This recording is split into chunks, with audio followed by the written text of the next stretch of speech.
Simple lang ang buhay ni Jose at ng kanyang lola na si Aling Luz. Pero nagbago ang kanilang buhay nang dumating ang batang si Agiluz.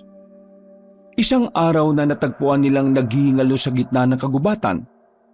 Kahit nataliwa sa paniniwala ni Aling Luz na may aswang na maaaring maging mabuti, may kung anong nagtulak sa kanya na ampunin ang bata. Sa paglipas ng ilang taon, 10 taon na ang batang aswang.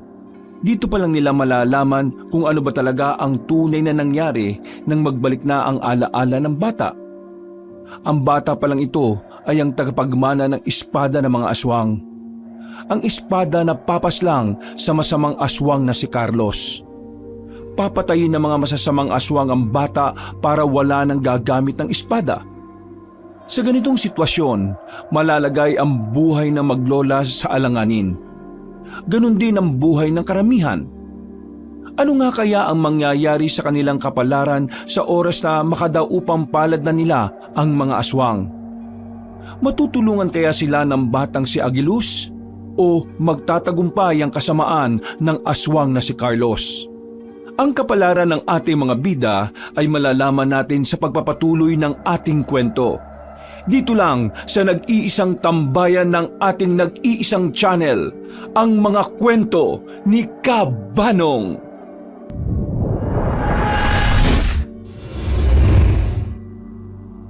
Inabot na ng kung anong oras ang maglolang Jose at Luz sa pagpila sa bahay ng isang kilalang konsehal sa kanilang lugar.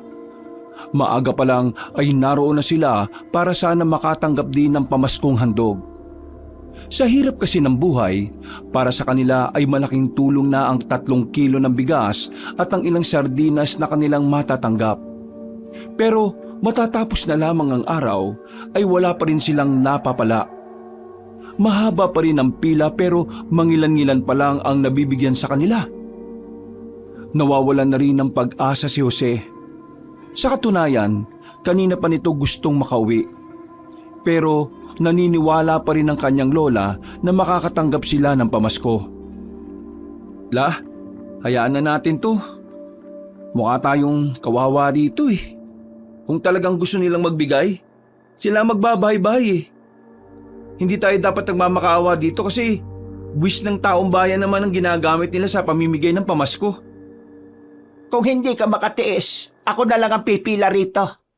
Umuwi ka na lang at isaing mo na yung natitirang bigas ron.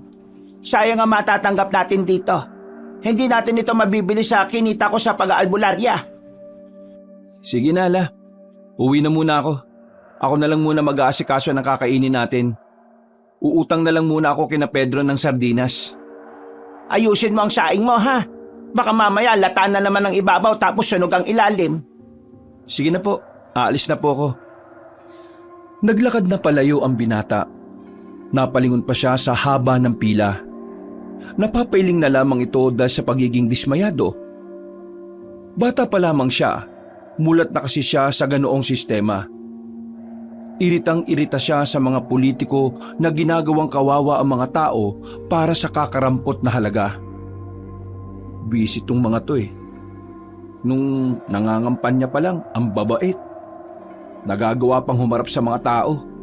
May nalalaman pang pasayaw-sayaw. Pero ngayong nanalo na, hindi na makalabas ng bahay. Hindi naman maramdaman sa munisipyo. Mas madalas pang matulog kaysa maglingkod. Tapos mamimigay na lang ng pamaskong handog. Maghihintay pa ng sobrang tagal ang mga tao. Pera naman ng taong bayan yun ah. Bakit kailangan nilang pahirapan ng mga tao ngayon? Sa kanyang paglalakad ay nakasabay niya ang kanyang kaibigang si Pedro. Ang kanyang kaibigan na sandalan niya kapag kailangan niya ng mauutangan. Pedro, pautang nga ulit oh. Wala na naman kasi kaming ulam eh. Naubos lang yung oras namin ni Lola kakapila sa lintik na pamaskong handog na yun. Teka, kakausapin ko muna si Mama. Kasi pre, yung utang nyo, mas mahaba pa kaysa doon sa pasensya ni Mami. Pero huwag kang mag-alala. Gagawa natin ng paraan yan. Maraming salamat pre ah. Mabuti na lang talaga, pinanganak kang mabuti. Mabuti mong mukha mo. Alam ko naman turing mo sa akin eh, salot eh. Ay, siya nga pala. Bakit mo pala iniwan si Aling Luz? Paano? Naiinis na ako. Tingnan mo naman yung haba-haba ng pila pero wala pa rin napapala mga tao. Mangilan-ngilan pa lang yung nakakatanggap. At mukhang mga kakilala pa nila ah. Alam mo yung si Konsyal Openg? Ang kapal din ng mukha niyan no? Uy, baka may makarinig sa'yo. Ano ba kasing problema mo kay Konsyal? Naiinis lang ako. Ang daming pautot dati pero ngayon kapag may nanghihingi ng tulong sa kanya, palagi siyang wala. Minsan tulog. O kaya laging pinaghihintay mga tao. Kagaya ngayon. Ganyan naman ang mga politiko eh. Sa una lang magaling. Bibira na lang yung makakita ka ng politiko ngayon na talaga namang mabuti at dedikado sa masa. Kaya mo na. Sumunod ka na lang sa akin at kakausapin natin si Mama para makautang ka ulit ng pang-ulam ninyo.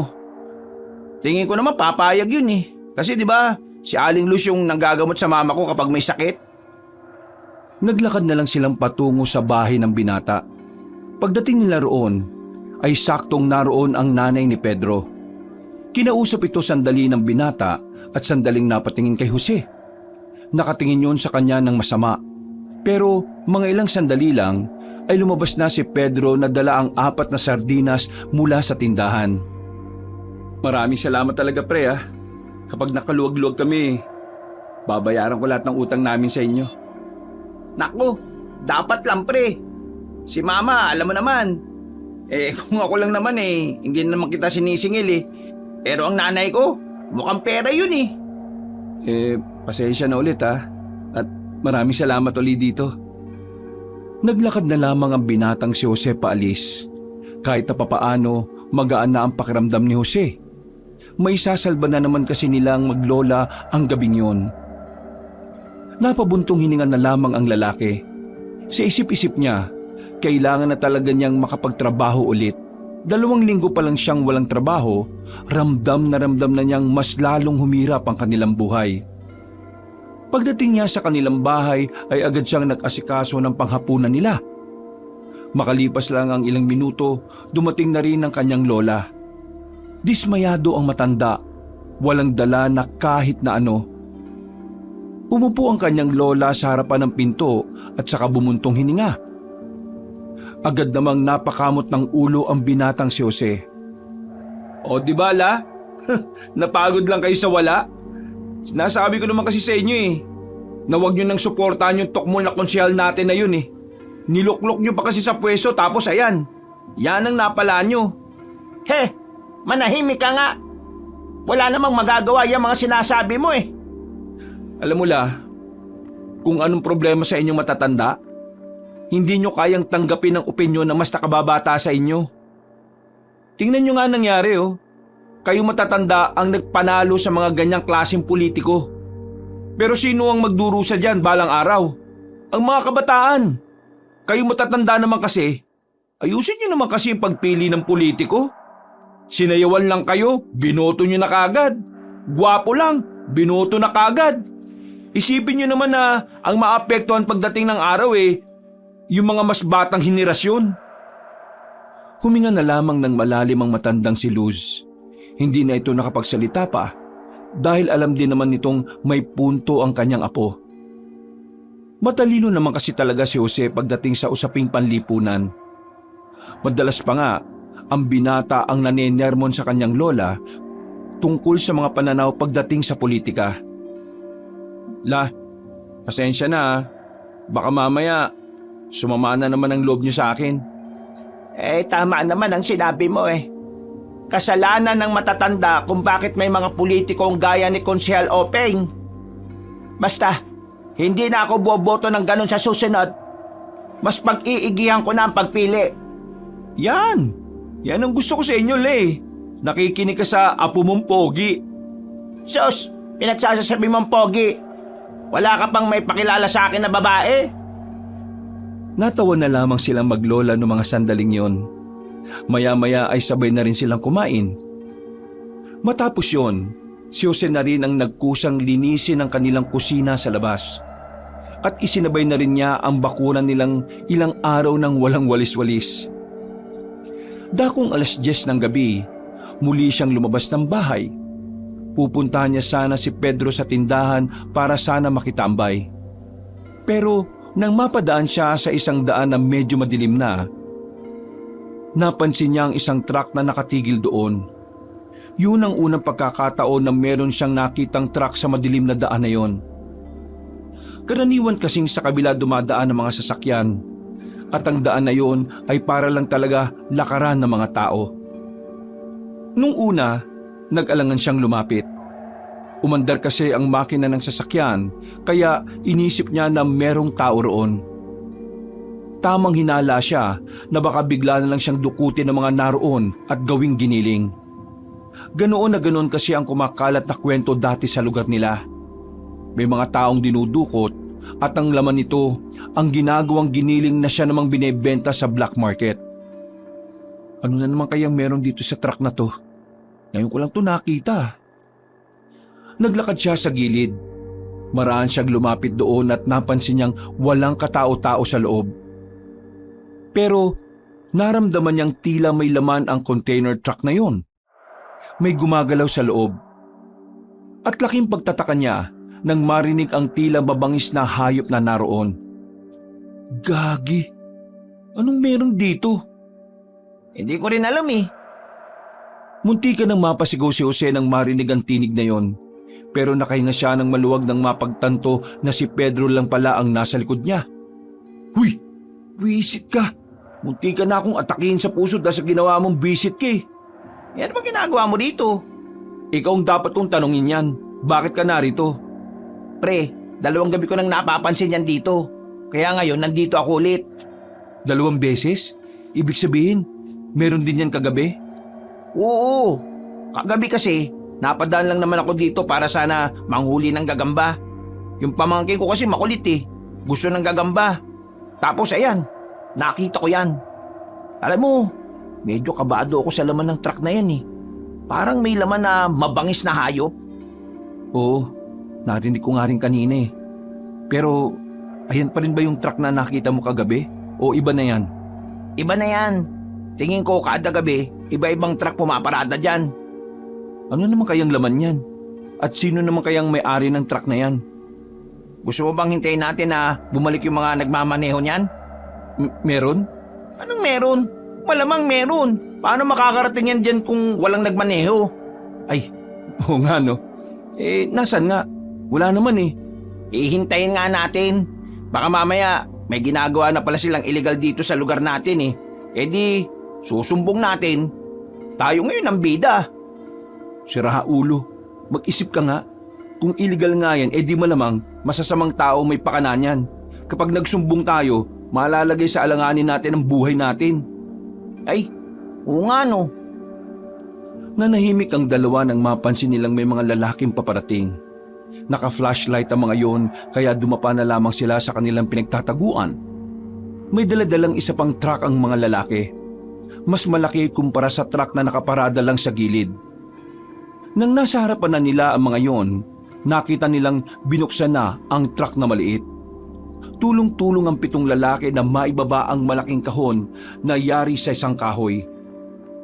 Nang sinasampan na nila yon sa kabilang truck, muling narinig ng magkaibigan ng kakaibang angil mula sa loob ng kahon. Dalhin nyo na yan roon. At ang maidagdag na sa koleksyon ni boss. Makainin nyo ng maayos yan ha. Nagmamadaling umalis sa mga lalaki at minaneho na rin ang 2 truck. Noong mga sandaling yon, mas lalong naginala ang magkaibigan na baka nga iligal ang ginagawa ng mga kalalakihan.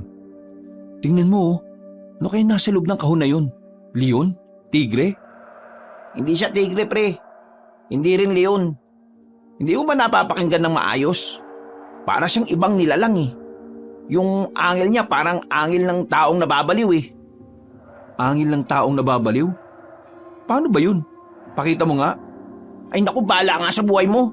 Ang mabuti pa, umalis na lang tayo dito baka mamaya eh may makakita pa sa atin dito. Naglakad na lang paalis ang 2 lalaki. Hindi na lang nila ganong pinagtuunan ng pansin yon. Pero nang makabalik na si Jose sa kanilang bahay at nakahiga na rin, saka pa lamang siya napaisip sa nakita nila. Sa hindi malamang dahilan, Tila mas lalong nabuhay ang interes sa kalooban ng binata para malaman kung anong meron doon. Masyado siyang nilalaman ng kuryosidad. Kaya sa mga sumunod na gabi, nagkasundo silang magkaibigan na balikan yon. Pero wala na silang nakikitang truck doon. Kahit na gabi-gabi nilang dinadalaw ang lugar na yon, hindi na nila ulit nasilayan ang kanilang inaasahan. Palagay nilang dalawa, nakaramdam ang mga lalaki na merong nakakita. Bilisan mo naman kumilos. Diyos ko naman, no? Kalalaki mong tao para kang babae kumilos. Sandali lang naman la, nagsusuklay pa nga yung tao eh. Nung hapon na yon ay aalis ang maglolang Jose at Luz. Pupuntahan nila ang kakilala ni Aling Luz na si Mang Maximo. Ayon sa pagkakaunawa ni Jose, si Mang Maximo ay dati raw di umano nakipaglaban sa mga aswang. Matagal na itong natenga sa pagiging manunugis mula nang hindi na lumitaw pa ang mga nilalang na iyon. Kailangan ni Aling Luz na makipagkita sa matandang si Maximo para makahingi ng mga epektibong halaman na magagamit niya sa panggagamot. Makalipas ang 10 minuto, natapos na rin ang pagsusuklay ni Jose. Iritang-irita sa kanya ang lola niya. Para kasing sobrang halaga ng buhok para kay Jose tuwing aalis sila. Kung tutuusin ito, ang buhok ay parang mas mahalaga pa ito sa oras na nasasayang kakahintay sa kanya. Siguro kapag ikaw napanot, malulungkot ka kasi mababawasan ang buhok mo. Pambira ka naman la. Buko na nga lang ang libangan ko kapag bagong ligo ko eh. Ayaw niyo pa. Eh anong oras na? Hapon na. Maglalakad pa tayo. Ang tagal mo nang maligo. Ang tagal mo pang magsuklay. Oo na la. Aalis na nga po tayo eh. Huwag ka na magmaktol. Inalalayan na lamang ni Jose ang kanyang lola para makapaglakad palabas ng kanilang bakuran.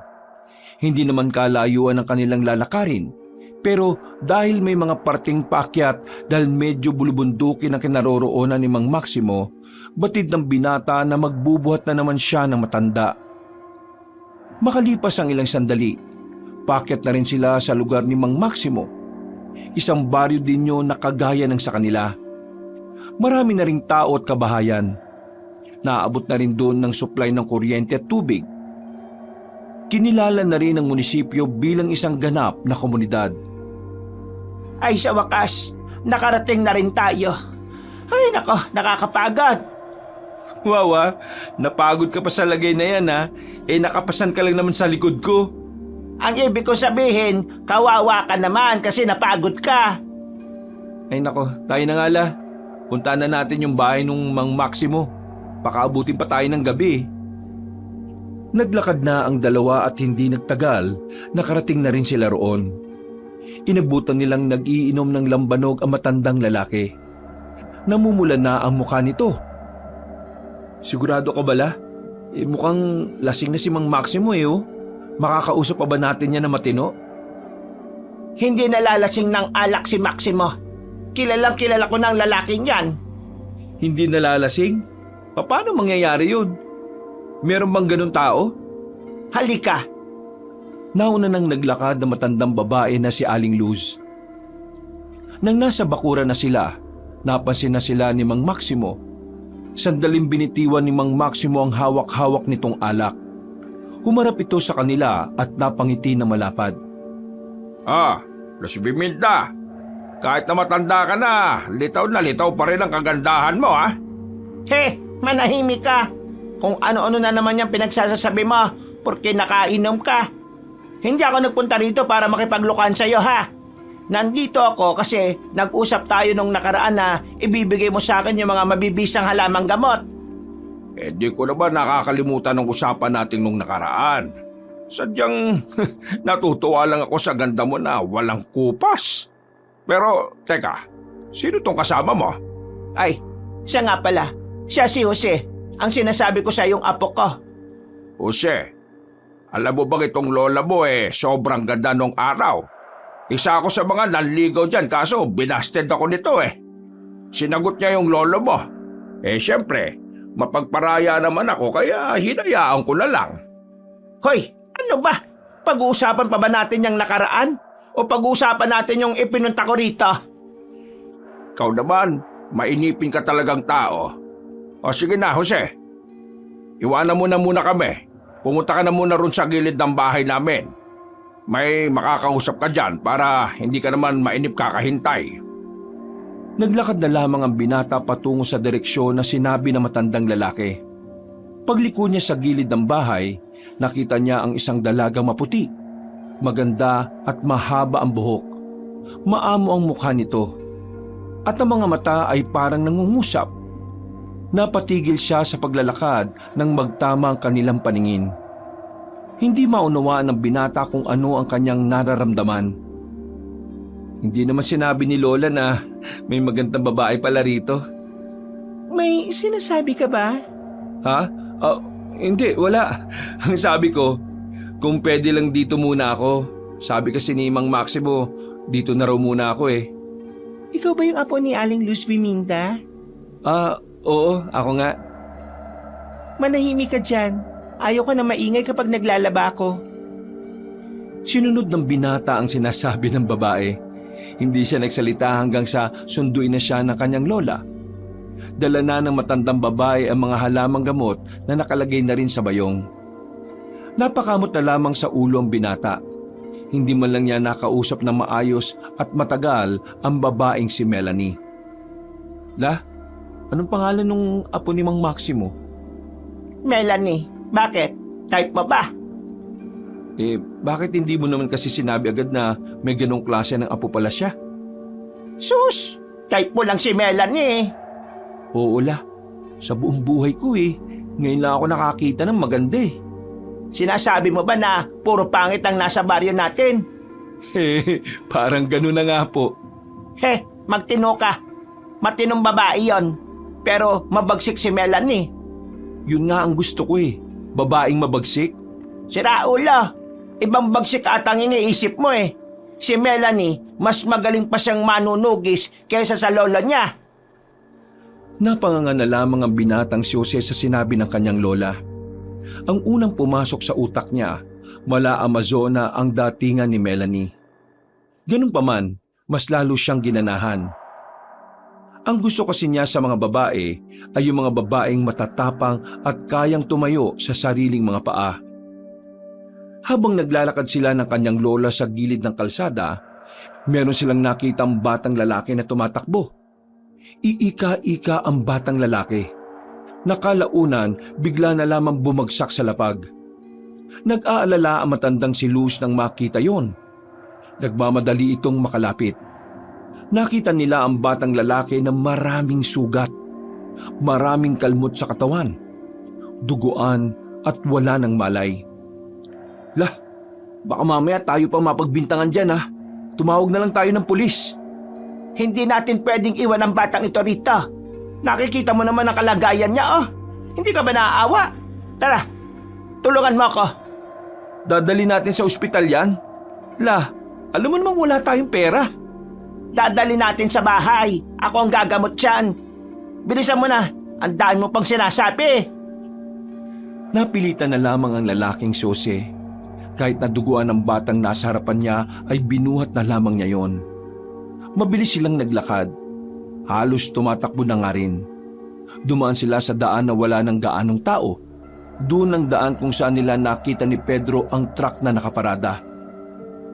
Madali silang nakarating ng kanilang bahay nang walang nakakakitang tao. Agad na inihiga ni Jose ang batang lalaki na wala pa ring malay. Inihanda niya ang lahat ng gagamitin ng kanyang lola. Habang sinusuri naman ni Aling Luz ang sugatan na bata. Nang ayos na ang lahat, mabilis na inasikaso ni Aling Luz ang bata. Gamit ang mga natitira niyang panggamot, binigyan niya ng paunang luna sa mga tinamong sugat ng batang lalaki. Tumagal ng halos 1 oras bago natapos yon. Pagbalik ni Jose sa loob, marami ng benda ang katawan ng bata. Napasandal na lamang si Jose sa dingding habang nakaupo.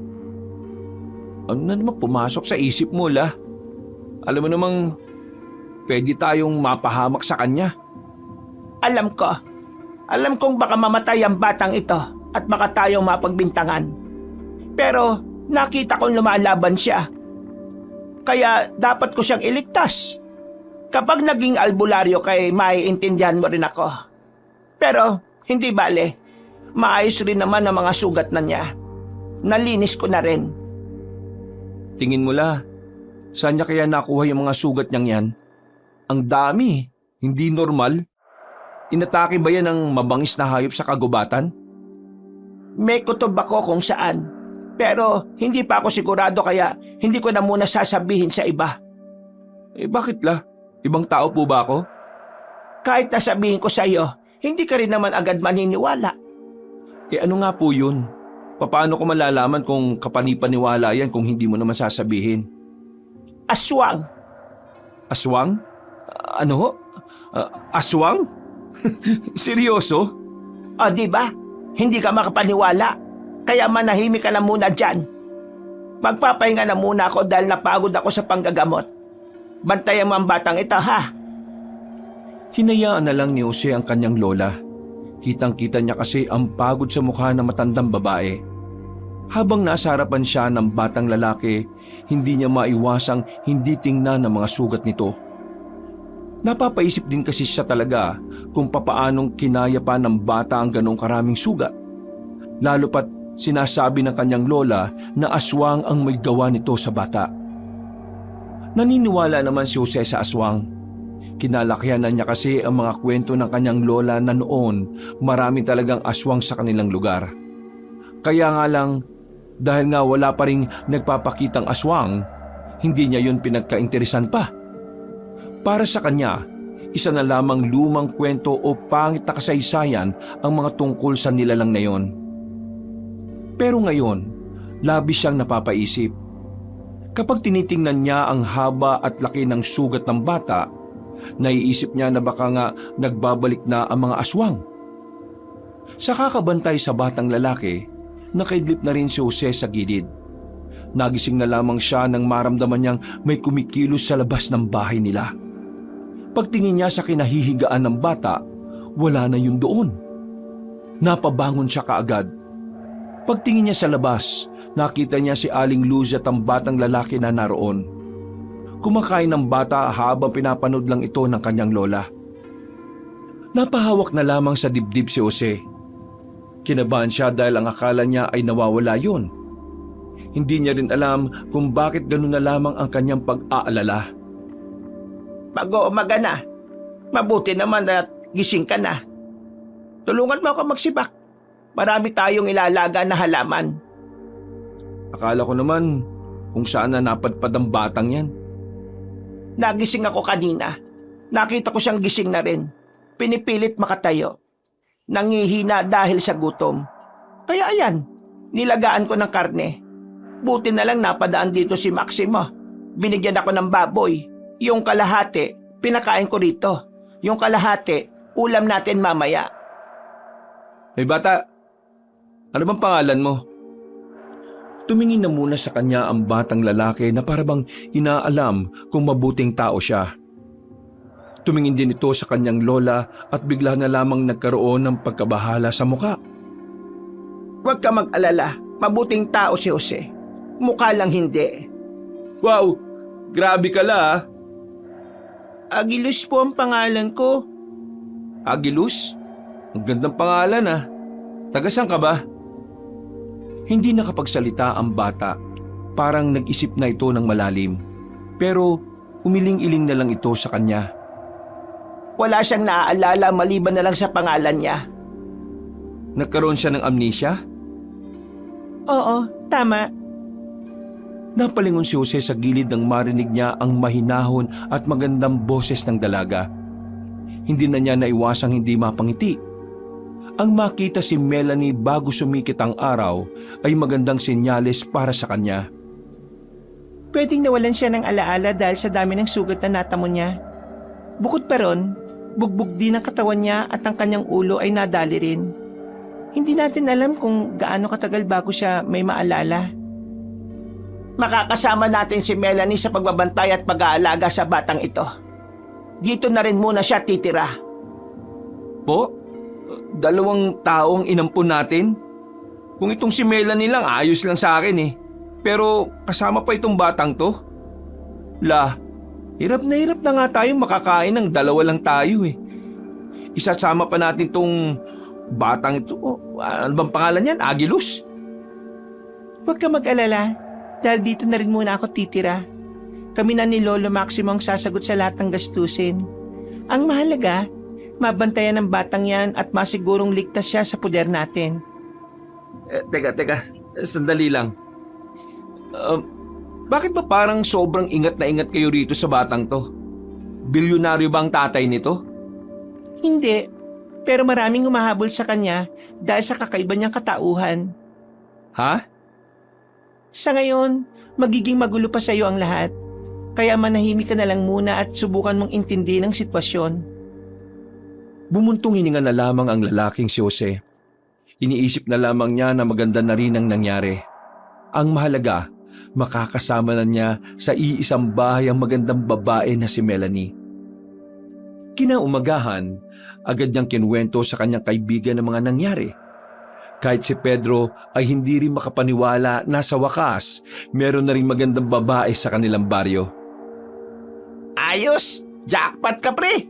Makakasama mo pa sa iisang bahay, ha? Araw-araw mong makikita. Sigurado, araw-araw ka rin mag-aano. Uy, naan mo nga ang boses mo. Baka mamaya marinig ka pa ng mga tambay dyan eh. Mapormahan pa si Melanie. Pero pre, may kukwento rin ako sa iyo, ha? Saka na yan, good mood ako ngayon eh. Yung truck na inaabangan natin kagabi nandun ulit. Sa pagkakataon na yon, pre, narinig ko na naman yung angil ng mabangis na hayop. Napahinga na lamang ng malalim si Jose. Nawala kasi agad ang kaligayahan niya nang matuunan naman ang interes niya sa bagay na yon. Alam mo, pre, eto ayaw ko sanang sabihin kasi hindi ko alam kung makukumbinsi kita eh. Alam mo, pakiramdam ko, aswang yung nasa loob ng mga kahon na yun. Tungkol dyan sa aswang na yan, pre, may sasabihin din ako. Pero wag ka na lang sanang maingay O sige, pre, ano ba yun? Hinila na muna ni Jose ang kanyang kaibigan patungo sa likuran ng nakaparadang jeep. Nang masiguro na nitong walang makakarinig, ay saka na sinabi ni Jose ang nangyari. Kahapon, habang pauwi kami ni Lola, meron kaming nakitang batang sugatan. Dinala namin sa bahay at ginamot ni Lola. Alam mo ba kung ano raw yung umatake sa bata? Ang sabi ni Lola, aswang daw. Ang daming sugat, pre. Ang daming kalmot. Basta, lupay pa yung bata kagabi. Tapos, ang ipinagtataka ko, kaninang alas 5, nakakatayo na. Totoo ba yung mga pinagsasabi mo? Parang ang imposible kasi na yung bata aatakin ng aswang tapos makakatakbo pa. Totoo nga. Gusto mo bang pumunta sa bahay ngayon para makita mo yung bata? Oo, sige. Para makita ko na rin si... Oo. Wag na lang pala. Baka mamaya pormahan mo pa. Sige na, uwi na ako. Uy! Sandali! Habang naglalakad, nakita ni Jose si Konsehal Openg sa isang kanto. May kinakausap itong mga lalaki na mga naka-jacket na itim. Kasama rin ni Konsehal ang mga tauhan nito. Nung una, akala niya nangangampanya lang. Pero naalala niyang malayo pa pala ang eleksyon. Hindi rin naman pwedeng mamigay ng pamasko kasi alam niyang barat ang konsehal. Hanggang sa nakita na niyang may inabot na sobre sa mga lalaki. Lumingon-lingon si Jose sa paligid. Siya lang ang taong nakakakita. Napasiksik siya nang makita niyang papalapit na ang konsehal. Nang makaligpas na ang mga yon, ay saka lamang siya nakahinga ng maluwag. Ay nako, parang kilala ko yung mga yun . Parang sila yung mga lalaki sa truck. Ano kayang transaksyon sa kanila ni Konsehal Openg? Hindi na siya nagtagal sa kanyang kinalalagyan. Dali-dali na lamang siyang umuwi sa kanila. Pagdating niya sa bahay nila, inabutan niyang naglalaro sa bakuran ang batang si Agilus. Nanlaki ang kanyang mga mata nang mapansing tila gumaling na agad ang mga sugat sa katawan ng bata. Nagmamadali siyang pumasok sa loob. Sakto namang naghihiwa ng gulay ang matanda at pati na rin si Melanie. Sabihin niyo nga sa akin, anong klaseng tao ba si Agilus? bakit parang gumaling na agad yung mga sugat niya? Puro peklat na lang eh. Nagkatinginan si Aling Luz at Melanie. Sumenyas ang dalaga sa kanyang lola. Hindi rin namin inaasahan na gagaling ang sugat niya. Marahil gumaling agad ang sugat niya dahil sa pagiging epektibo ng mga halamang gamot na ibinigay ni Maximo. Pero walang normal na tao na hihilom agad yung mga sugat sa loob lang ng halos 12 oras? Hindi tao si Agilus. Ho? Ano po siya? Sisiw? Aswang siya. Muntikan nang matumba ang binata nang marinig ang sinabing yon ng kanyang lola. Buti na lamang ay napahawak siya sa upuan nung mga sandaling yon. Aswang yung bata? Bakit yun dinala rito? Pambira naman talaga oh. Hindi masamang aswang ang bata. Nagmula yan sa angkan ng mga aswang na may mabubuting puso. Pero sa kasamaang palad, pinaslang ng masasamang aswang ang buong pamilya niya. Siya na ang isusunod. Kailangan siyang mamatay para wala nang gagamit ng espada na makakapaslang sa pinuno ng masasamang aswang. Si Carlos. Teka, sandali. Naguguluhan ako eh. Sinasabi niyo na itong batang ito aswang? Mabuting aswang? Tapos, may masasamang aswang na gusto siyang patayin para alin? Para hindi na magamit ang bata ang espada na papaslan sa pinuno ng mga masasamang aswang? Tama ang pagkakaintindi mo. Si Agilus ang natitirang miyembro ng angkan niya. Siya na lang ang makakahawak sa espada ng angkan niya. Kaya gusto niyang paslangin si Carlos para malaya na siyang mabuhay kahit na kailan. Yun ang dahilan kung bakit niligtas ng lola mo ang bata. Kung wala si Agilus, wala na makakatalo kay Carlos. Teka. Gano'n nakatagal na may alam kang ganito? Mag-6 na buwan na rin kaming nag-oobserba. Nagmamanman. Nagsasagawa ng mga akbang para alamin ang mga lihim ng aktibidad ng mga aswang. Bakit hindi nyo kagad sinabi sa akin? Dahil ayaw kong maadamay ka. Pero nadamay na ako ngayon eh. Kaya nga sinasabi ko na sa'yo. Sa halip na nagmamaktol ka dyan, tulungan mo na lang kami na labanan nito. Kailangan nating mapanatiling ligtas si Agilus. Kailangan natin siyang samahan sa lahat ng oras. Basta hindi ako marunong mag-alaga ng bata ah. Bahala kayo dyan. Pero meron pa pala akong gustong sabihin.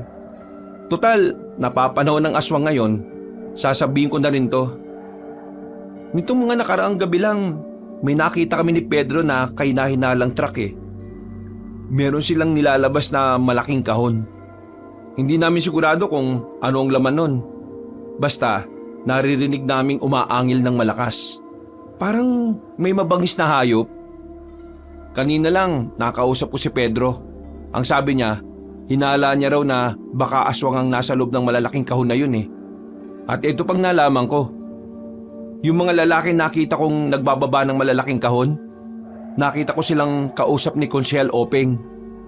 May inabot na pera si Konsehal. Kaya tingin ko, may ginagawang kakaiba ang konsehal natin dito, La. Hindi ko alam ang sinasabi mo, Jose. Pero kung totoo ngang may ginagawa siyang masama, kailangan natin yung aksyonan. Baka may koneksyon siya sa mga aswang. Mamayang gabi, ituro mo sa akin kung nasaan ang bahay ng konsehal. Ako? Oo. Alaga naman ang lola mo. Apo, puntahan niyo ang bahay ni konsehal. Kailangan niyo makakuha ng impormasyon tungkol sa kung ano man ang ginagawa niya. Napatango na lamang si Jose. Sa isip-isip niya, ito na ang tamang pagkakataon para makapagpasikat sa dalaga. Pagkakataon na rin niya ito para masolo at makausap si Melanie. Pagsapit ng kinagabihan, sumama nga si Jose sa babae. Pasimple silang naglakad patungo sa kinaroroonan ng bahay ng konsehal. Wala nang mga nakapila roon para sa pamaskong handog. Nagsawa na kasi ang mga tao. Malaki pala talaga ang bahay ng konsehal na ito. Siguradong meron ngang itinatago ito sa loob. Sigurado ka bang kaya natin to? Natutuwag ka ba? Hindi ah. Bakit? Kahit ako nga lang kaya ko na ito eh. Kung binabalak mong magpasikat sa akin, pakiusap wag na. Baka mabulilyaso pa tayo. Sumunod ka lang sa akin. Wala kang ibang gagawin kundi sumunod sa akin. Naintindihan mo ba ako? Tumangot-tango na lamang si Jose na parabang bata. Nang makakuha na sila ng tiyempo, mas lumapit pa sila sa bandang gilid ng malaking bahay. Bagyang madilim yon, kaya mas naging madali para sa kanila na lumapit. Nung mga sandaling yon, aminadong kabado si Jose. Yung kasi ang unang pagkakataon na gagawa sila ng ganoong klase ng bagay. Pero dahil kasama niya ang dalaga, pinipilit na lamang niyang magmukhang matapang. Hindi niya hahayaang ma-turn off sa kanya si Melanie. Nang makarating na sila sa bandang dulo, nagkaroon na rin sila ng pagkakataon na makapasok. Inakyat kasi nila ang pader. Nang nasa likuran na sila ng bahay, nasipat nila sa loob si Konsehal Openg na may kausap sa telepono. Lumapit sila ng bahagya para marinig ang sinasabi ng matandang lalaki. Narito na ang mga alaga natin. Baka sa makalawa, makakausap ko na rin ang mga buyer nito. Dadali nito sa ibang bansa.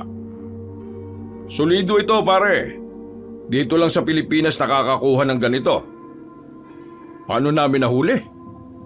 Hindi namin hinuli. Yung mismong tribo nila ang nakakausap namin. Sa kanila kami mismo kumukuha. Sila mismo ang nagbibigay sa amin ng kapwa nila. Tapos ibinebenta namin ng triple. Oo, totoo. Totoo mga aswang ang nakakausap namin. Ay nako, mabilis talaga ang pagyaman ko nito. Nang marinig nila ang mga sinabing yun ni Konsehal, nakaramdam ng kilabot si Jose. Dito na niya napagtanto na talaga palang pwedeng negosyo ang pagbebenta ng aswang. Ang hindi lang niya mapaniwalaan ay si Konsehal Openg pa ang gagawa ng ganoong kasuklam-suklam na gawain. Posible palang ibenta ng mga aswang ang kapwa nila aswang. Ang mga binibenta ng mga aswang ay yung mga kapwa nila na may mga diferensya na. O yung mga aswang na wala nang pakinabang sa kanila. Kagaya na lamang ng may mga sakit. O kaya may kapansanan. Hindi sila magbebenta ng aswang na alam nilang mapapakinabangan pa nila. Kung nagbebenta sila, ano naman ang gagawin nila sa pera? Isa lang ang nakikita kong dahilan. Gagamitin nila ang pera para makapagparami. Para magkaroon ng mga bagong aswang na gagamitin nila laban kay Agilus. Ha? Anong gagawin natin ngayon? Kailangan malaman ito ni Lolo. Kailangang may handa kagad ang mga manunugi sa nalalapit na laban. Diyos ko naman. Pahiga-higa lang ako sa bahay nitong nakarang araw. May nangyayari na palang ganito. Ikaw, kailangan mo magsanay. Kailangan mong tumulong. Kung gusto mong mapansin kita, dapat magkaroon ka ng kwenta sa misyon na ito. Ha? Sige na nga. Natahimik silang dalawa nang makita nilang napatingin sa direksyon nila ang matandang lalaki. Bago pa sila makita ng konsehal, nagmamadali na silang makaalis doon. Nakahinga lang ng maluwag si Jose nang tuluyan na silang makalayo. Napahawak na lamang sa dibdib ang binata. Nang bumalik na sila sa bahay, agad na sinabi ni Melanie ang nalalaman nila. Maya-maya lang, umalis ito para ihatid ang balita kay Mang Maximo.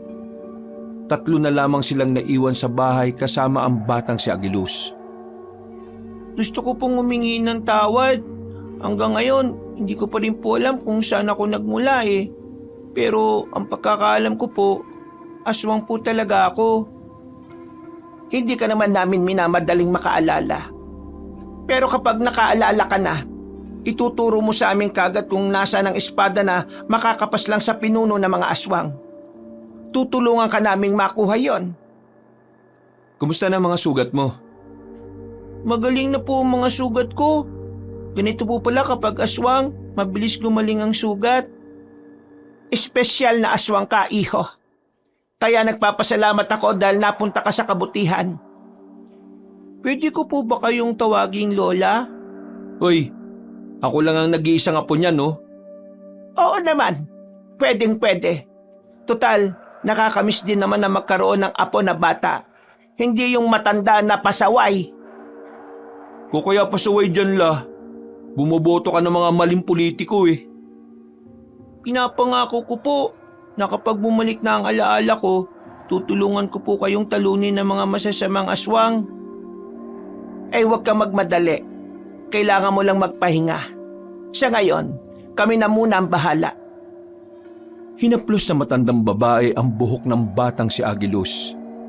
Napangiti naman ang bata. Kinabukasan, nabigla na lamang si Jose nang dumating si Mang Maximo kasamang iba pa nitong mga miyembro na manunugis.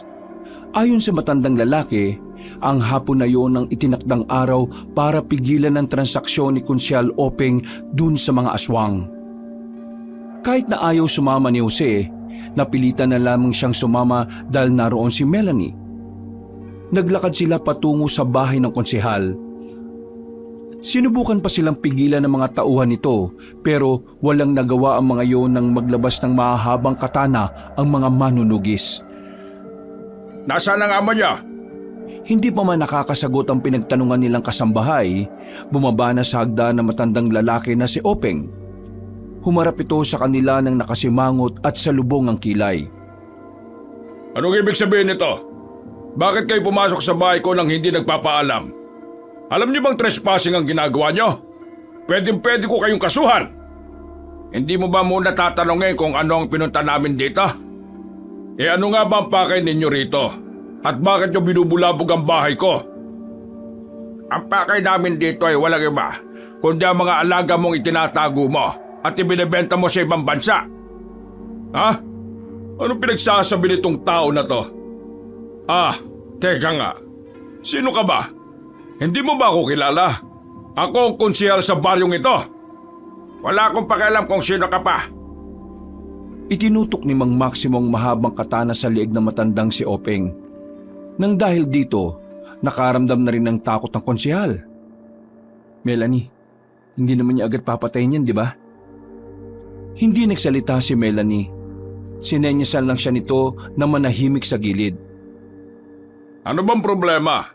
Wala naman akong kasalanan sa inyo Sa amin wala, pero sa mga tao meron. Alam mo bang nilalagay mo sa alanganin ang buhay ng lahat dahil sa ginagawa mo? Ano ba kasing ginagawa ko? Nagtatago ka ng aswang at ibinebenta mo sa ibang bansa. Nanlalaki ang mga mata ni Mang Openg. Kahit na halatang halata na sa mukha nito, hindi pa rin ito umaamin. Anong tinatagong aswang? Anong aswang? Walang aswang. Hindi naman totoo yung aswang na yan Kung hindi ka aabil wala na akong magagawa. Inambanan ni Mang Maximo ang kanyang katana. Akmang tatagain na nito sa liig ng konsehal nang bigla itong sumigaw. Oo na! Aamin na ako! Aamin ka rin pala, dami mo pang sinasabi. Ituro mo sa akin kung nasaan ang mga aswang. Bilisan ba? Oo na! Pero pwede bang ibaba mo muna yung katana na yan? Tataas ko ulit sa liig mo yan kapag kumulit ka. Bilisan ba? Nauna nang naglakad ang konsehal. Sinundan naman nila yon. Meron silang pinasukan na isang silid. Sa silid na yon ay may sikretong lagusan sa ilalim ng carpet.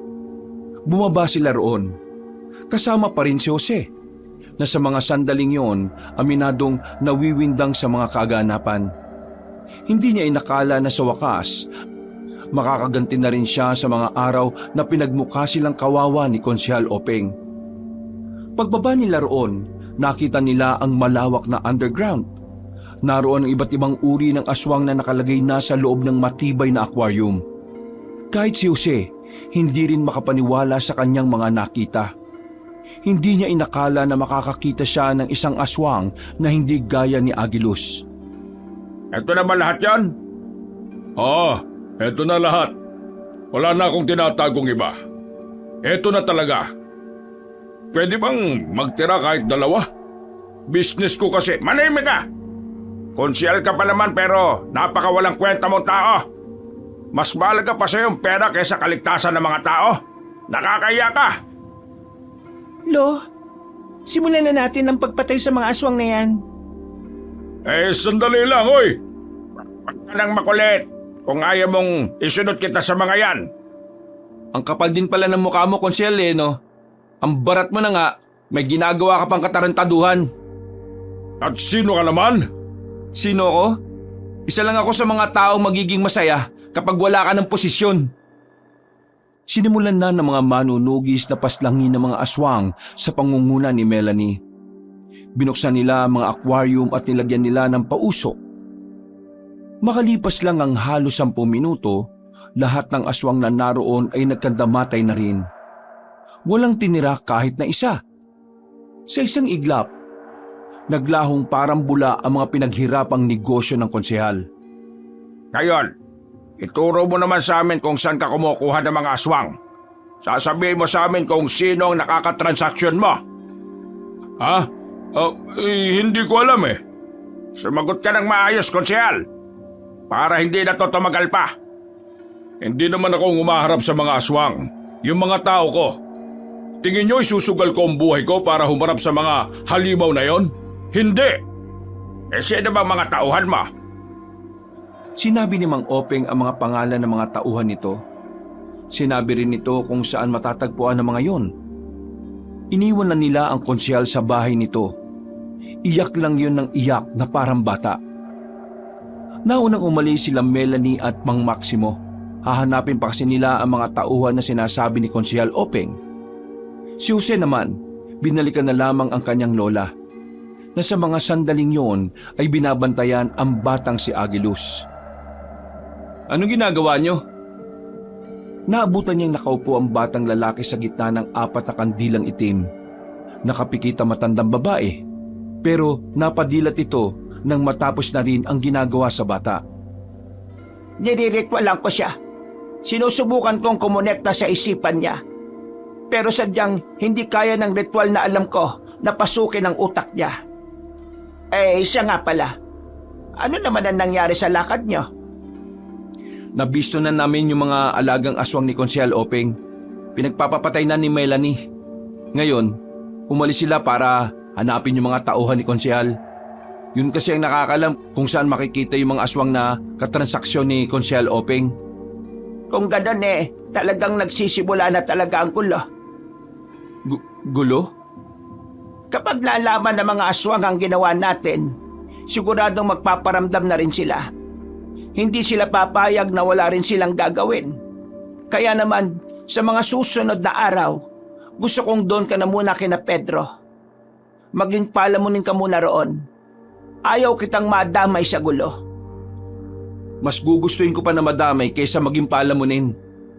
Tsaka nangako ko kay Melanie. Sasama ako. Sigurado ka ba sa sinasabi mo? Hindi biro ang pagsabak sa ganitong gulo.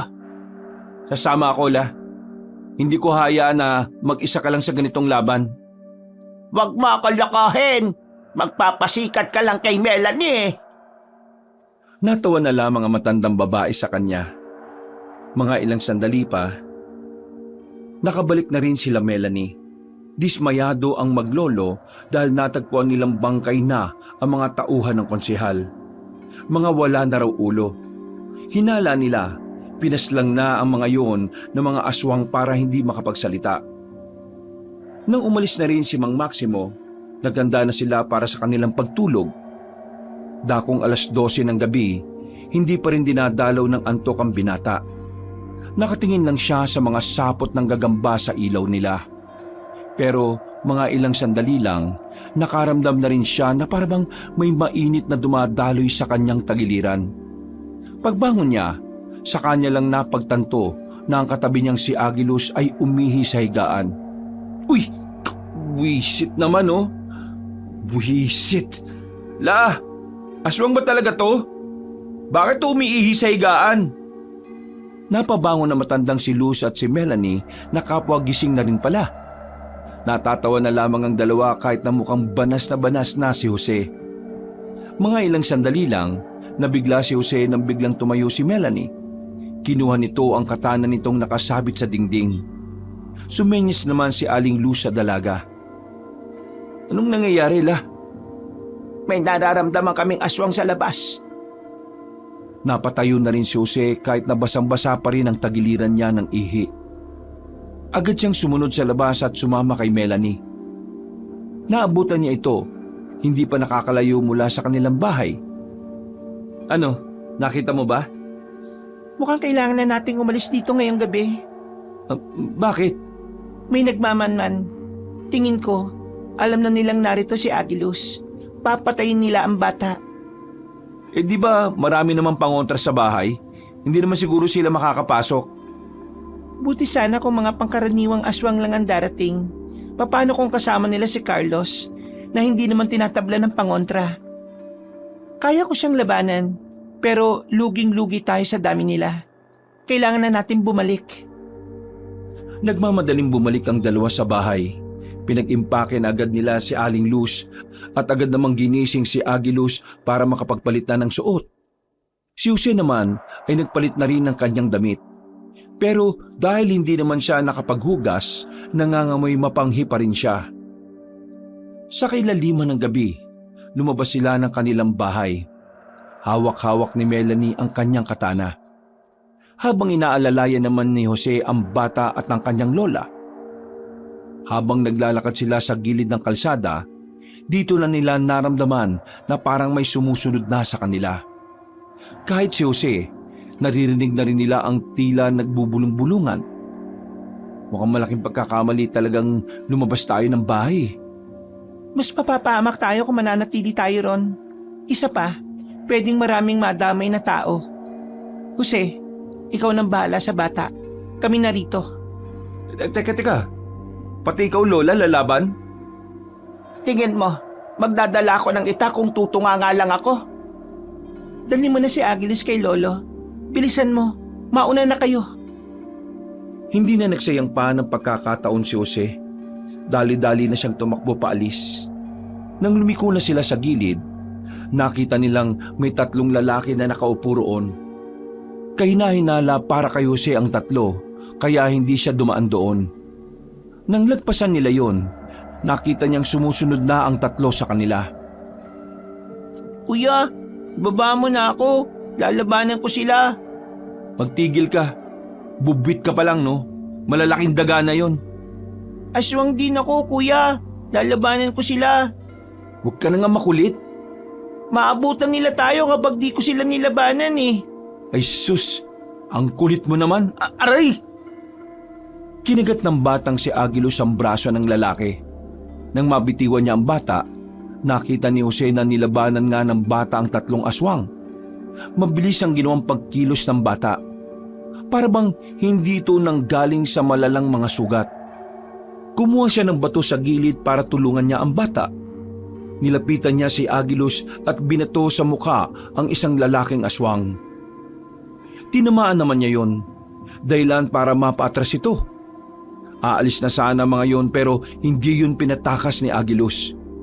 Pinagkakalmot ng bata ng mahahaba nitong kuko ang 3 aswang hanggang sa mamatay na ang mga yon.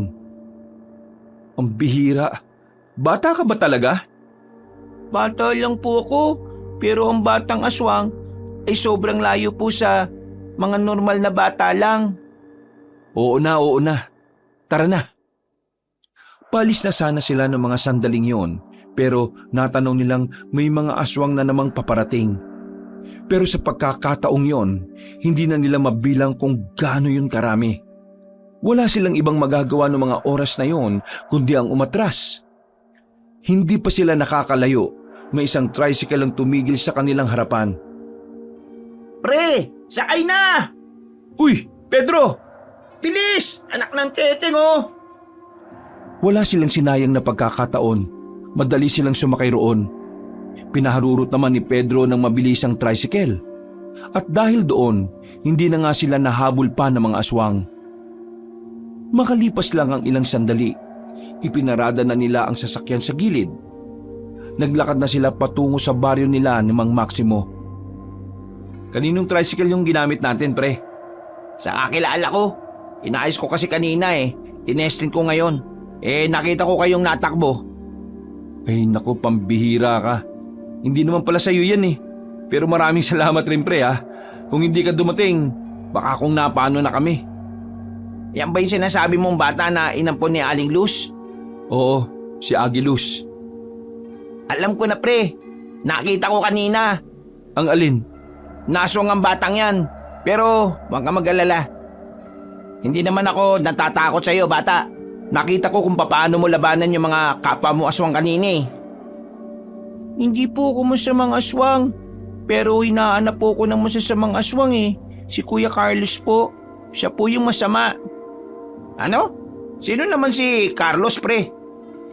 Base kina Lola, yun daw ang pinuno ng mga aswang ngayon. Oh, yun na pala sa bungad yung baryo nila Mang Maximo eh. Tara, bilisan na natin. Nagmamadali silang naglakad paakyat. Nang makapasok na sila sa baryo ay agad nilang hinanap ang bahay ng matandang manunugis.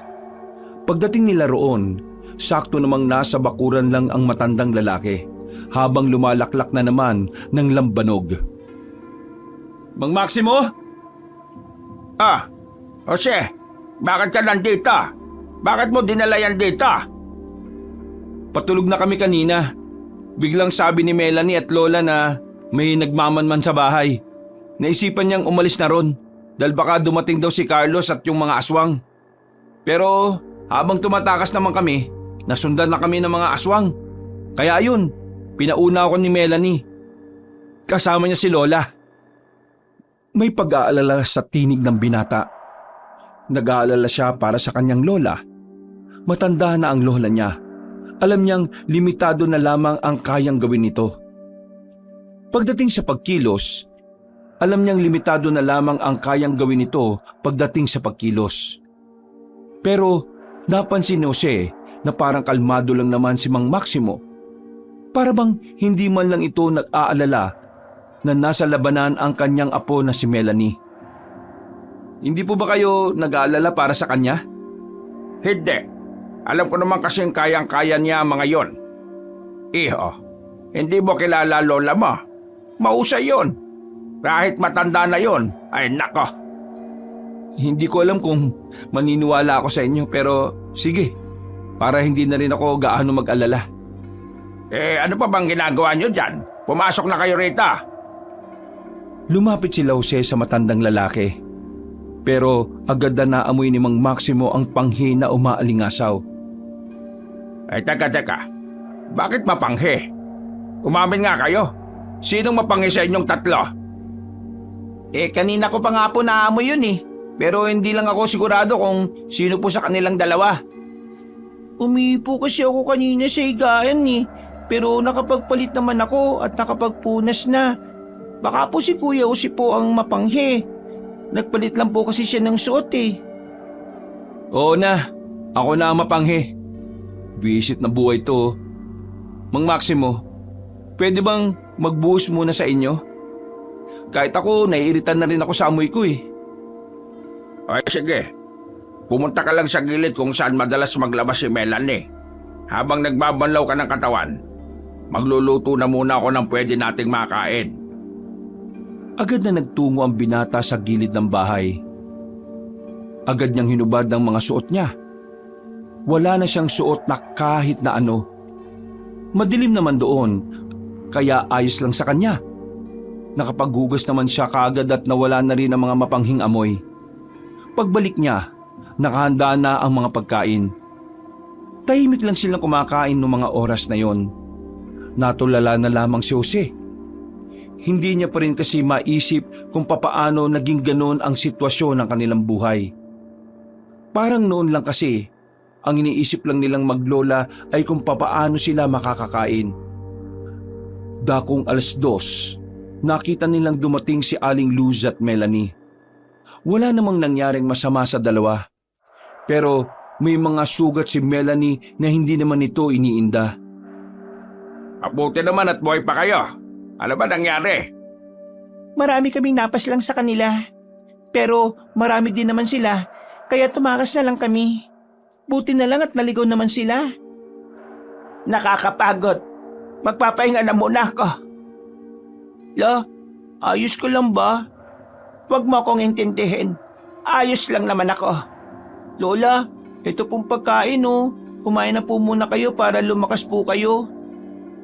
Maraming salamat, Agilos. Pero teka, bakit nandito itong si Pedro? Siya po kasi yung nagligtas sa amin eh. Dudumugin kami ng mga aswang. Buti na lang, dumating siya na dala ang tricycle. Kaya pala may nakita kaming tricycle sa babaan. Sandaling natahimik ang paligid na parabang may napadaang anghel. Mararamdaman ang kaba sa bawat isa. Dito na mas napagtanto ni Jose na nagiging seryoso na ang lahat. Dahil ayon kay Aling Luz at Melanie, si Agilos talaga ang puntirya ng mga aswang. Bukas, kailangan niyong umalis dito. Pumunta kayo sa kampo. Mas ligtas kayo roon.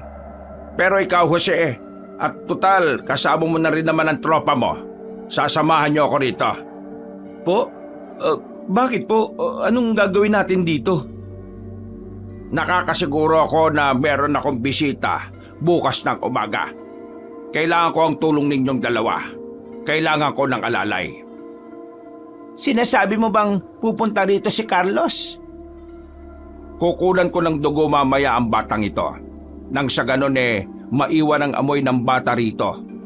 Lalabas ako bukas ng hapon. Susubukan kong pasunurin dito si Carlos. Kapag pumasok siya ng bakuran na ito, katapusan na niya. Natapos ko na ang solidong ritual na talaga namang makakaapekto sa utak niya. Sa oras na lumagpas pa siya sa guhit na yan, abay, tapos ang buhay niya sa akin. Para maintindihan niyong dalawa, ang ritual na sinasabi ni Lolo ay isa sa mga makalumang ritual na kung saan ginagamit lang ito sa mga aswang. Maglalagay ang magriritual ng 4 na kandilang itim na pakudrado. Ito ang magsisilbing boundary sa pagitan. Kaya ang mga kandila na yon ay di basta-basta kandila. Dahil naglalaman yun ng itim na mahika na gumagana lang kapag aswang mismo ang paggagamitan. Sigurado ka bang magiging epektibo ang gagawin mo? Hindi ka ba mapapahamak? Alam mo kung gaano kalakas ang aswang na si Carlos. Nag-aalala ka ba sa akin? Kinikilig tuloy ako. Tumigil ka nga. Seryoso akong nagsasalita eh. Luz, pinaghandaan ko ang planong ito. Halos 1 taon ko rin itong inaral. Nakakasiguro ko na ito lang ang bukod tanging ritual na tatalab kay Carlos. Kung sakaling hindi tumalab, Jose, at ikaw kaibigan ni Jose, tumakbo agad kayo. Kasi katapusan nyo na rin doon. Nagtindigan ang balahibo ni Jose ng mga sandaling yon. Maging si Pedro ay hindi na rin nakapagsalita. Parang nagsisisi na si Pedro na napasama pa sa gulong yon.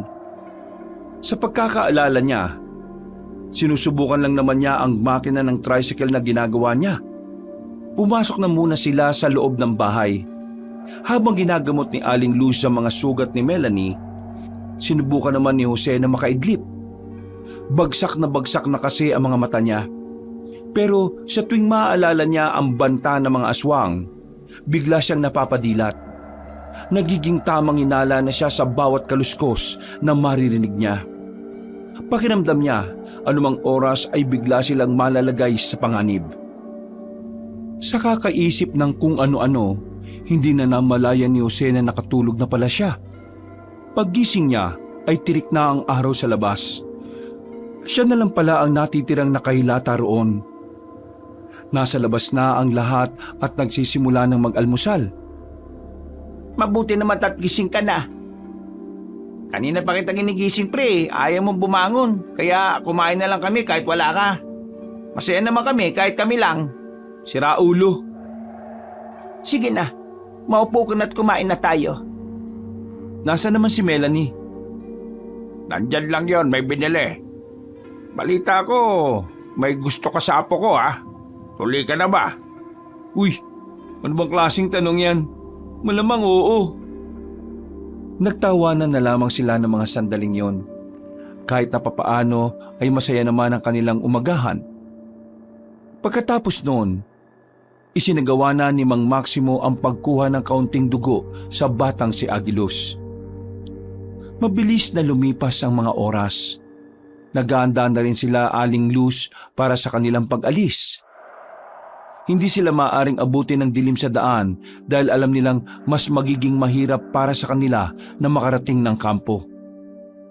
Kailangan nyo nang umalis habang papalubog pa lang ang araw. Sigurado ka na ba talagang mapapapunta mo rito si Carlos? Kailangan nating subukan. Kung hindi, di hindi. Ganun lang naman kasimple. Melanie, ikaw na ang bahala kay Luz at dito sa batang aswang, ha? Walang problema, Lo. Akong bahala. Jose, mag-iingat ka. Kasama naman namin si Mang Maximo kaya ayos lang naman siguro kami ni Pedro. O siya, sige na. Umalis na kayo. Baka mamaya mag-iyakan pa kayo dyan. Nagsimula na maglakad sila Aling Luz. Napakaway na lang ang matandang babae habang papalayo ang mga ito. Napabuntong hininga na lamang ang matandang si Maximo. Nakaramdam naman ng kaba si Jose nang makita niyang pati ang matandang lalaki ay hindi rin mapalagay. Kitang-kita niya rin ang pagiging kabado nito. Ikaw, anong pangalan mo? Pedro po, bakit po? Pwede ka nang umuwi sa inyo. Hindi ka dapat nadadamay dito. Tama si Mang Maximo. Sige na pre, umuwi ka na. Sigurado ba kayong hindi niyo ako kailangan? Kahit kailangan ka namin, parang hindi ko rin naman kayang isugal ang buhay mo rito. Magagalit sa akin ang mama mo kapag may nangyaring masama sa'yo. Basta, maraming salamat pre ha. Mag-iingat ka sa pag-uwi mo. Pre, ipangako mo sa akin na hindi ka mamamatay ha. Kapag nabuhay ka, papautangin kita ng maraming sardinas sa amin. Pabuhay ka lang. Sinabi mo yan ha. Nag-appear na ang dalawang magkaibigan. Nagmamadali na rin naglakad si Pedro papalayo. Inakbayan na lamang ni Maximo ang lalaking si Jose. Ngayon, tayong dalawa na lang. Ngayon mo patunayan sa akin na karapat-dapat ka para kay Melanie. Papatunayan ko talaga sa'yo. Nakarapat-dapat ako sa kanya. Kaya kailangan hindi ka lalampan-lampa, ha? Halika, dito ka sa loob. Bibigyan kita ng katana para mamayang gabi. Kapag dumating sila Carlos, may gagamitin kang matino. Pumasok na lamang sila sa loob ng bahay. Marami silang napag-usapan na kung ano-ano. Puro kalokohan. Kaya naman hindi maiwasan ng binatang matawa ng mga sandaling yon. Pero nang sumapit na ang 6:00 ng gabi, dito na naramdaman ni Jose ang labis na kaba. Nasa loob lamang sila habang nagpapalipas ng oras. Tahimik lamang na naghahasa ng katana ang matandang si Maximo. Habang nasa tabi naman ito ang pinagpatakan ng dugo ni Agiluz, isang garapon na may lamang tubig. Makailang ulit na rin napasilip-silip ang lalaking si Jose sa labas para abangan ang mga aswang. Bawat sandali, pakiramdam ni Jose ay unti-unti silang sumisilip sa kamatayan. Sa oras na malagay ang buhay nating dalawa sa alanganin, kailangan may makaligtas sa atin. At ikaw yon. Kailangan nilang malaman kung ano ang nangyari. Bakit kung magsalita po kayo, parang mamamatay na kayo? Hindi ba tatalabang ritual na ginawa nyo? Sa katunayan, hindi ko rin alam. Ito ang unang pagkakataon na susubukan ko yon. Pero ipagdasal na lang natin na sana magtagumpay tayo sa gagawin natin. Kapag nangyari to, makukulong natin si Carlos at ang kailangan na lang natin gawin kapag ganon, hintay mahanap ni Agiluz ang espada na papaslang sa kanya. Tumungon na lamang ang binata. Mga ilang sandali pa, napatingin na si Mang Maximo sa labas. Naramdaman na kasi nito ang presensya ng mga aswang. Sa pagkakataong ito, ay tumayo na sila at pumwesto na sa tapat ng bahay. Hindi nagtagal, nagpakita na nga ang mga nilalang. At kasama nga nito ang binatang si Carlos, ang kasalukuyang namumuno sa mga aswang.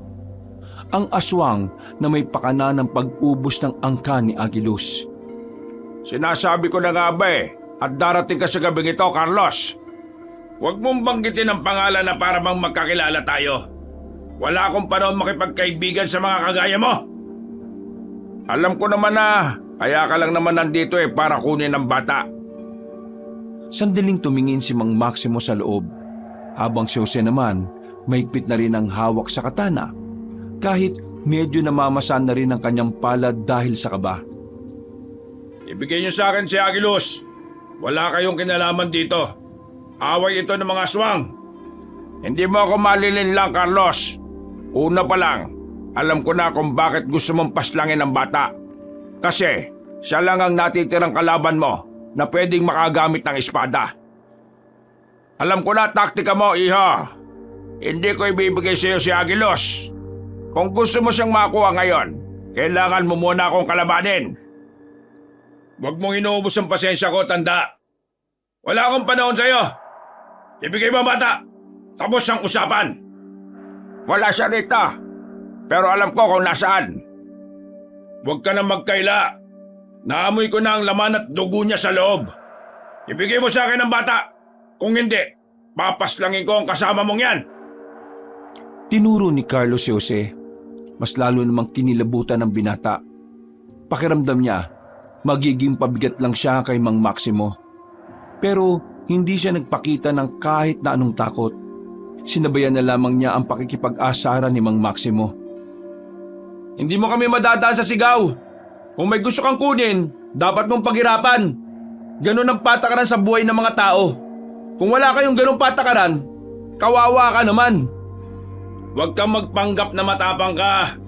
Ramdam na ramdam ko ang takot mo. Pero mas maiihi ka sa takot kapag lumapit na ako dyan. Nang makita nilang hahakbang na papasok ng bakuran ng binatang si Carlos, naging seryoso na ang dalawa. Alam nilang sa paglapit ni Carlos, unti-unti nang mangyayari ang binabalak nila. Paghakbang ni Carlos sa loob, nung una ay wala namang nangyari. Pero nang makadalawang hakbang na ito, bigla na lamang itong napatigil. Gumewang ito sandali. Napahawak ito sa ulo. Anong nangyayari sa akin? Nasa ilalim ka ng isang mahika na ginawa ko lang talaga para sa'yo. Wala ka lang kawala, Carlos! May kung anong bagay na kinuha si Mang Maximo. Isa itong maliit na punyal na kailangang itara kay Carlos para tuluyan na yung mawala sa ulirat. Nang makalapit ang matandang lalaki, bigla na lamang sumilay ang nakakalokong ngiti sa mukha ni Carlos. Walang ano-ano, bigla na lamang nitong sinipa si Mang Maximo. Tumalsik ito pabalik sa harapan ni Jose. Tumawa ng malakas si Carlos. Para na itong nabubuang. Habang si Maximo naman ay hindi makapaniwala sa nangyari. Buong akala niya kasi, umaayon sa plano niya ang lahat. Pero hindi pala ito ang magiging resulta. Ano akala mo sa akin? Tanga? Akala mo ba hindi ko alam na may mga pautot kang nilagay dito sa bakuran na ito? Lumang tugtugin ito para sa akin, tanda. Pero huwag kang mag-alala. Para naman hindi ka malungkot. Gusto kong sabihin sa iyo na tumalab naman sa akin ang ginawa mo. Ang kaso nga lang, hindi naman siya umubra. Jose! Takbo! Ha? Sabi ko, balis ka na! Tatakbo na sana si Jose ng mga sandaling yon, pero bigla na lamang nakalapit sa kanya si Carlos. Hinawakan siya ni Carlos sa balikat. Pinisilyo ng madiin. Nakaramdam agad ng panghihina ang binatang si Jose. Buti na lamang ay nakalapit agad si Mang Maximo. Sinubukang patamaan ng katana ni Mang Maximo ang lalaki. Pero agad namang itong nakailag. Mang Maximo, kailangan natin siyang labanan ng sabay. Hindi, kailangan mo umalis. Delikado ka. Nakakalimutan niyo na bang may kailangan akong patunayan? Talagang porsigido ka ha. Sige. Pumorma na ang dalawa habang si Carlos naman ay iiling-iling lang at natatawa na lang din. Hindi nagtagal. Nakipagsagupaan na nga sila sa lalaking aswang. Kamay lang ang ginagamit sa kanila ni Carlos. At kahit na may katana silang hawak, kitang-kita pa rin na tagilid ang dalawa sa laban na yon. Madalas lang na makailag si Carlos. Ni hindi pa nga ito seryoso sa laban. Hanggang dyan lang ba ang kaya niyong gawin para ipagtanggol ang batang tinatago niyo? Mga ibang! Bumuntong hininga si Mang Maximo nang makaramdam ng pagod. Saka lamang din napansin ni Jose na may sugat na rin ang matandang manunugis. Sa mga sandaling ito, ang pagtakas na lamang ang natitirang paraan para makaalis sila ng buhay. Pero sa sitwasyon, mukhang walang balak si Carlos na paalisin sila ng buhay. Kabado, tensyonado at natutuliro na ang utak ni Jose. Wala siyang magawa. Kahit si Mang Maximo din ay wala ring magawa. Nararamdaman ni Jose na parang pinapahaba lamang ni Mang Maximo ang oras para magkaroon siya ng pagkakataong tumakas. Kung gusto mong makuha si Agilos, kailangan mo muna akong harapin. Yun lang ang tanging paraan. Ayoko nang patagalin pa ito. Naiirita na ako sa mga sinasabi mo. Lumundag na mataas ang lalaking si Carlos. Pagbagsak nito ay napunta ito sa likuran ni Mang Maximo. Nakatanggap ang matandang lalaki ng mahabang kalmot sa likuran. Sinundan pa yun ng bandang balikat patungo sa kaliwang braso. Pero kahit na ganon, hindi pa rin tumigil si Mang Maximo na lumaban. Natutulala na lamang si Jose sa gilid. Batid niya na kahit tumulong siya, wala rin namang mangyayari. Tumakbo ka na! Bilisan mo! Natauhan ng binatang si Jose. Nagmamadali siyang tumungo sa gilid ng bahay kung saan naroon ang daan patungo sa lagusang paalis.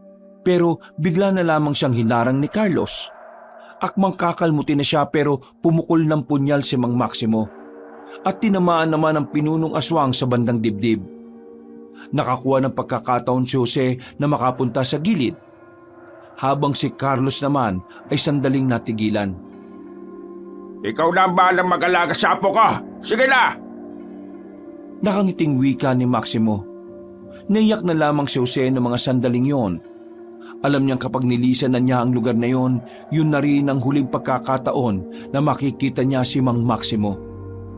Tumango na lamang siya sa matandang lalaki at dali-dali na rin tumakbo. Sinubukan pa siyang habulin ng ibang aswang pero masyadong mabilis ang kanyang takbo. Isa pa, sa dinaanan niya ay maraming nakatanim na bawang. Dahilan para hindi na siya habulin ng mga aswang. Isang oras siyang takbo ng takbo. Hindi na niya namalayan na nakarating na pala siya sa kalsada. Habang tumatakbo, bigla na lang may humablot sa kanyang lalaki papunta sa gilid. Nang mapagtanto niyang si Pedro yon, hindi na siya nagpumiglas pa. Nagtungo sila ni Pedro sa liblib at doon sila nag-usap. Natakas na ako kanina. Nakita ko yung mga aswang. Napilitan na lang ako magtago sa takot na baka makita nila ako eh. Isang oras na ako nakatago doon kanina. Hindi ko pa nabalikan yung tricycle. Yari na to. Iniwan ko si Mang Maximo habang kalaban niya si Carlos. Huwag mong sisihin ang sarili mo. Ginawa mo naman ang lahat, di ba? Yun din naman ang utos niya Kailangan masabi ko kina Melanie ang nangyari. Pero pre, hindi ko maiwasang hindi manghina at mainis. Wala akong magawa habang nakikipaglaban siya. Hindi na natin may babalik ang nangyari, pre. Ang maganda nating gawin, magpakabuti tayo sa susunod nating laban. Ibig ko sabihin, mag-practice tayo. Mag-aral tayo. Para sa susunod, may alam na rin tayo kung paano haharapin ang mga aswang na yun. Oo, tama ka. Kailangan natin magkaroon ng kaalaman. Pero ang problema ko ngayon, saan kaya natin mahahanap ang kampo nila? Yun ang hindi nasabi sa akin ni Mang Maximo. Yun lang. Problema nga yan. Siguro, magpalipas na lang muna tayo dito. Pagsapit ng umaga, balikan natin si Mang Maximo. Noong mga sandaling yon, nagpa siya ang dalawa na magpalipas ng oras sa kinalalagyan nila. Malamok at malamig doon. Pero tiniis na lamang nila yon kaysa naman malagay pa ang buhay nila sa alanganin. Kinaumagahan, ginising siya ni Pedro. Tirik na ang araw sa paligid. Dali-dali silang bumangon. Noong mga sandaling yon, wala na silang sinayang na pagkakataon. Tinungo na rin nila pabalik ang matandang si Maximo. Nang dumating sila, inabutan nila si Melanie na naroon na. Nakaharap ito sa bangkay ng kanyang lolo na nakapatong sa mahabang lamesa. Unti-unting naluha ang lalaking si Jose.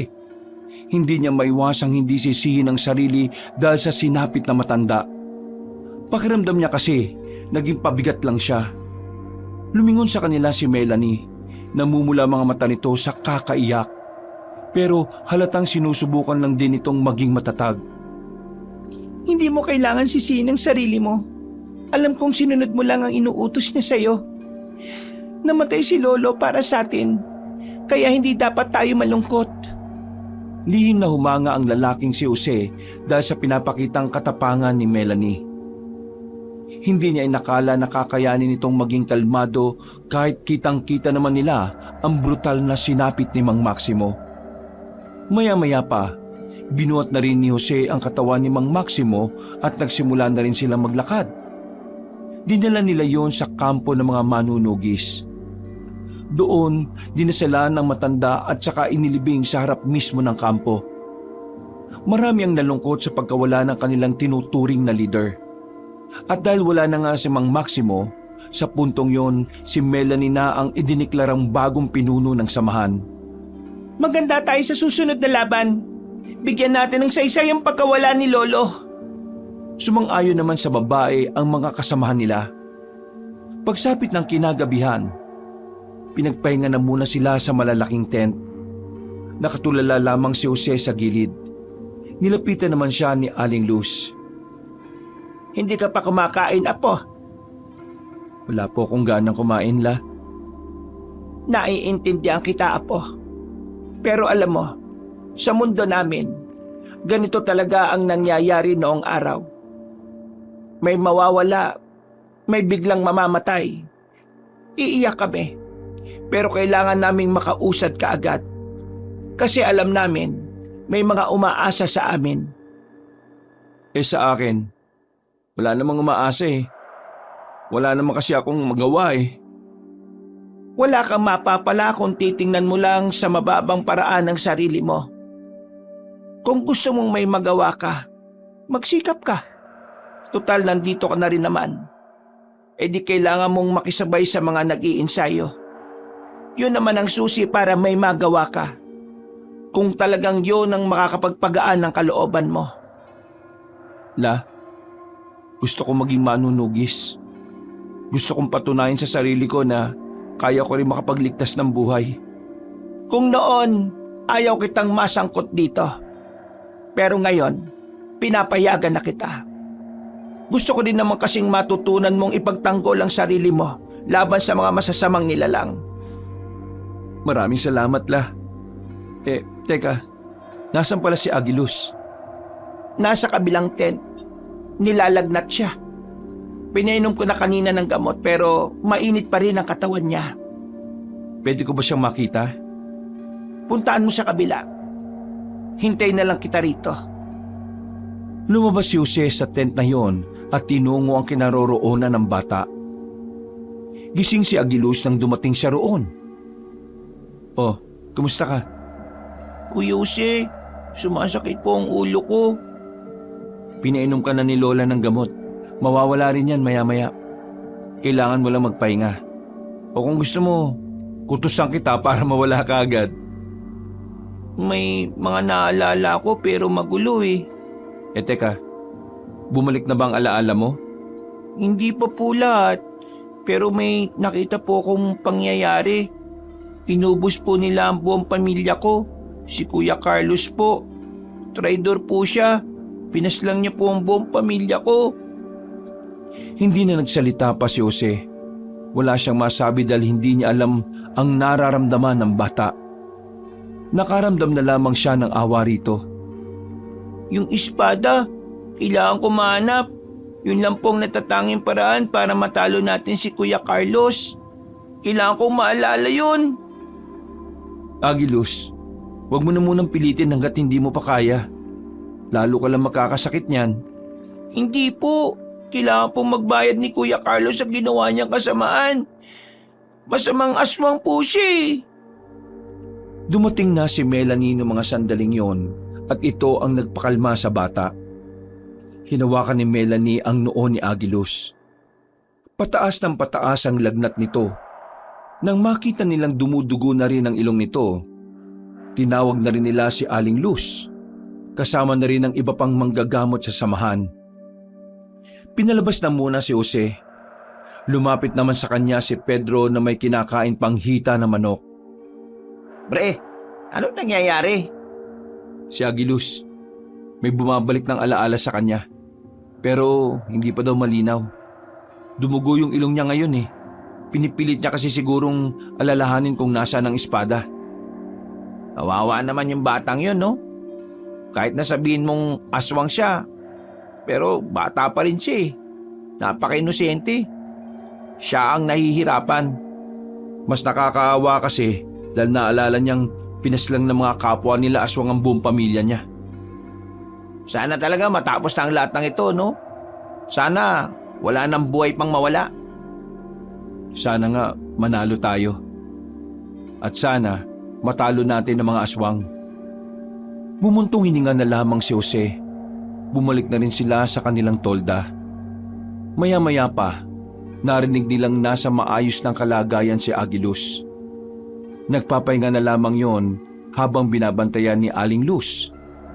Dumating si Melanie sa kanilang tolda at lumapit sa kanilang dalawa. Bukas, sasaba kayo sa pag-iinsayo. Hindi pwedeng wala kayong alam. Mauuna kayong mamatay kapag hindi nyo kayang harapin ng mga aswang. Oo, gusto ko na rin mag-ensayo eh. Nangako ko kay Mang Maximo na poprotektahan kita sa abot ng makakaya ko. Huwag mong gawin yon para sa akin. Gawin mo yon para sa mas nakakarami. Kailangan nila tayo. Melanie, yung sugat mo sa paa, nakabuka oh, dumudugo. Ayos ka lang ba? Ayos lang naman ako. Sanay na ako sa ganito. Lumabas na kayo dyan at kakain na tayong lahat. Nauna nang umalis ang dalaga. Bumuntong hininga na lamang si Jose noong mga sandaling yon. Pre, tapang ni Melanie no? May pag-asa ka kaya sa kanya? Hindi ko naman na iniisip yun eh. Ang iniisip ko na lang kung paano ako magiging kapaki-pakinabang sa laban na ito para sa lahat. Mabilis na lumipas ang mga araw. Sumalang na nga si Jose sa pag-iinsayo kasama ang iba pang mga baguhang manunugis. Hindi naging madali para sa binata ang lahat, lalo pat walang-wala talaga siyang alam na kahit na ano. Kahit tamang paghawak ng katana ay kailangan niya pang malaman. Sugatan ng kamay, paa at tuhod ni Jose. Lahat ng yun ay tinamo niya dahil sa araw-araw na pakikipagsagupaan sa mga kapwa manunugis. Sa halos 3 linggo, marami-rami na rin namang natutunan ng binata. Masasabi niyang kahit na papaano, kakayanin na rin niyang makipaglaban. Malayong-malayo na siya sa dati. Bagay na ikinatutuwa naman ng kanyang Lola Luz. Tapos na ang pagsasanay mo, Apo. Pinabati kita. Aling Luz, ako rin po. Eh syempre naman, kasama ka na rin doon. Handang-handa na ako sa pakikipaglaban, Lola. Sa katunayan, handa na rin naman ang lahat. Mamayang gabi, magsasagawa ng pagpupulong si Melanie sa mga kasamahan natin. Kumusta naman si Agilus? Nasa maayos naman siyang kalagayan. Unti-unti nang nagbabalik ang kanyang alaala. Maliban na lang sa kung nasaan ang espada. Yun lang ang hindi niya maalala.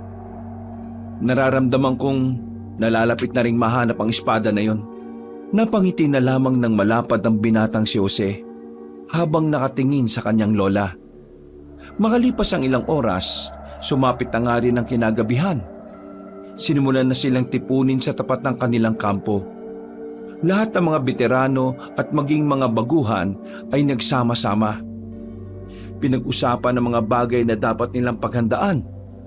Maging ang ilang impormasyon na unti-unti na rin nilang nakukuha dahil sa kanilang pagmamatsyag sa buong probinsya. Matapos ang usapan na yon, pinabalik na rin silang lahat. Dakong 10:00 ng gabi, nanatili pa rin gising ang diwa ni Jose. Kasama na niya sa iisang tolda ang batang si Agilus at Aling Luz. Habang nagpapaantok, bigla na lamang bumangon ang bata. Naggulat silang maglola. Oh, bakit ba bigla-bigla ka na lang nabangon? Akala namin tulog ka na eh. Nananaginip po ako. Anong napanaginipan mo, iho? Napanaginipan ko po kung nasaan ang espada, Lola. Naalala ko na kung saan natin matatagpuan ang espadang yun. Ha? Sigurado ka ba dyan, Agilus? Opo, sigurado na po ako. Hindi ako pwede magkamali. Ang espadang yon ay nasa bundok ng pinagbuhatan, ang dating lugar kung saan nakatira yung angkan namin bago kami guluhin ng mga masasamang aswang. Nagkatinginan si Jose at Aling Luz. Nasa mga tingin ng dalawa ang pag-asang matatalo na nga nila ang kalaban nilang si Carlos. Kinabukasan, agad na kinausap ni Jose ang babaeng si Melanie.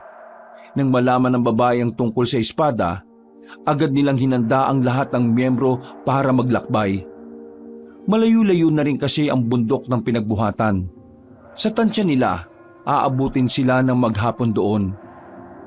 Naging mapayapa naman ang paglalakbay nila ng magdamag. Bandang 5:00 na ng hapon, natanaw na rin nila ang sinasabing bundok ng bata. Sa likuran ng bundok na yan, nariyan ang dating baryo namin. Nariyan ang espada ng angkan namin na makakapas lang kay Carlos. Bilisan na natin sa paglalakad. Pero huwag kayong maging kampante. Maging alerto kayo. Pre, ano ba itsura ng espada? Ewan ko, wala nga akong ideya dun eh. Paano kung may mga nag-aabang na palang aswang doon? Hindi na nakapagsalita pa si Jose. Napaisip din siya sa sinabi ng kanyang kaibigan. Yung kasi ang tingin ni Jose na hindi napaghandaan ng mga kasama niya. Ipinagdasal na lang niya na sana ay walang mangyaring masama. Madilim na ang paligid na makarating na rin sila sa likuran ng bundok. Dinatnan nga nila ang isang baryo na abandonado. Makikita sa mga kalumaan ng bahay ang mga maitim na kasaysayan na naiguhit sa lugar na yon. Nakakaamoy rin sila ng mga bakas ng sunog. Noong mga sandaling yon, hindi na maiwasan ng batang si Agilus na mapaiyak. Dito na nito naalala lahat ng mga mahal nito sa buhay. Naalala mo ba kung nasaan ang eksaktong kinalalagyan ng espada? Hindi ko alam eh. Ang alam ko lang, nandito sa abandonadong baryo namin ang espadang yun. Mga kasama, magwatak-watak na tayo para mabilis nating mahanap ang espadang yon. Kumalat na ang mga manunugis.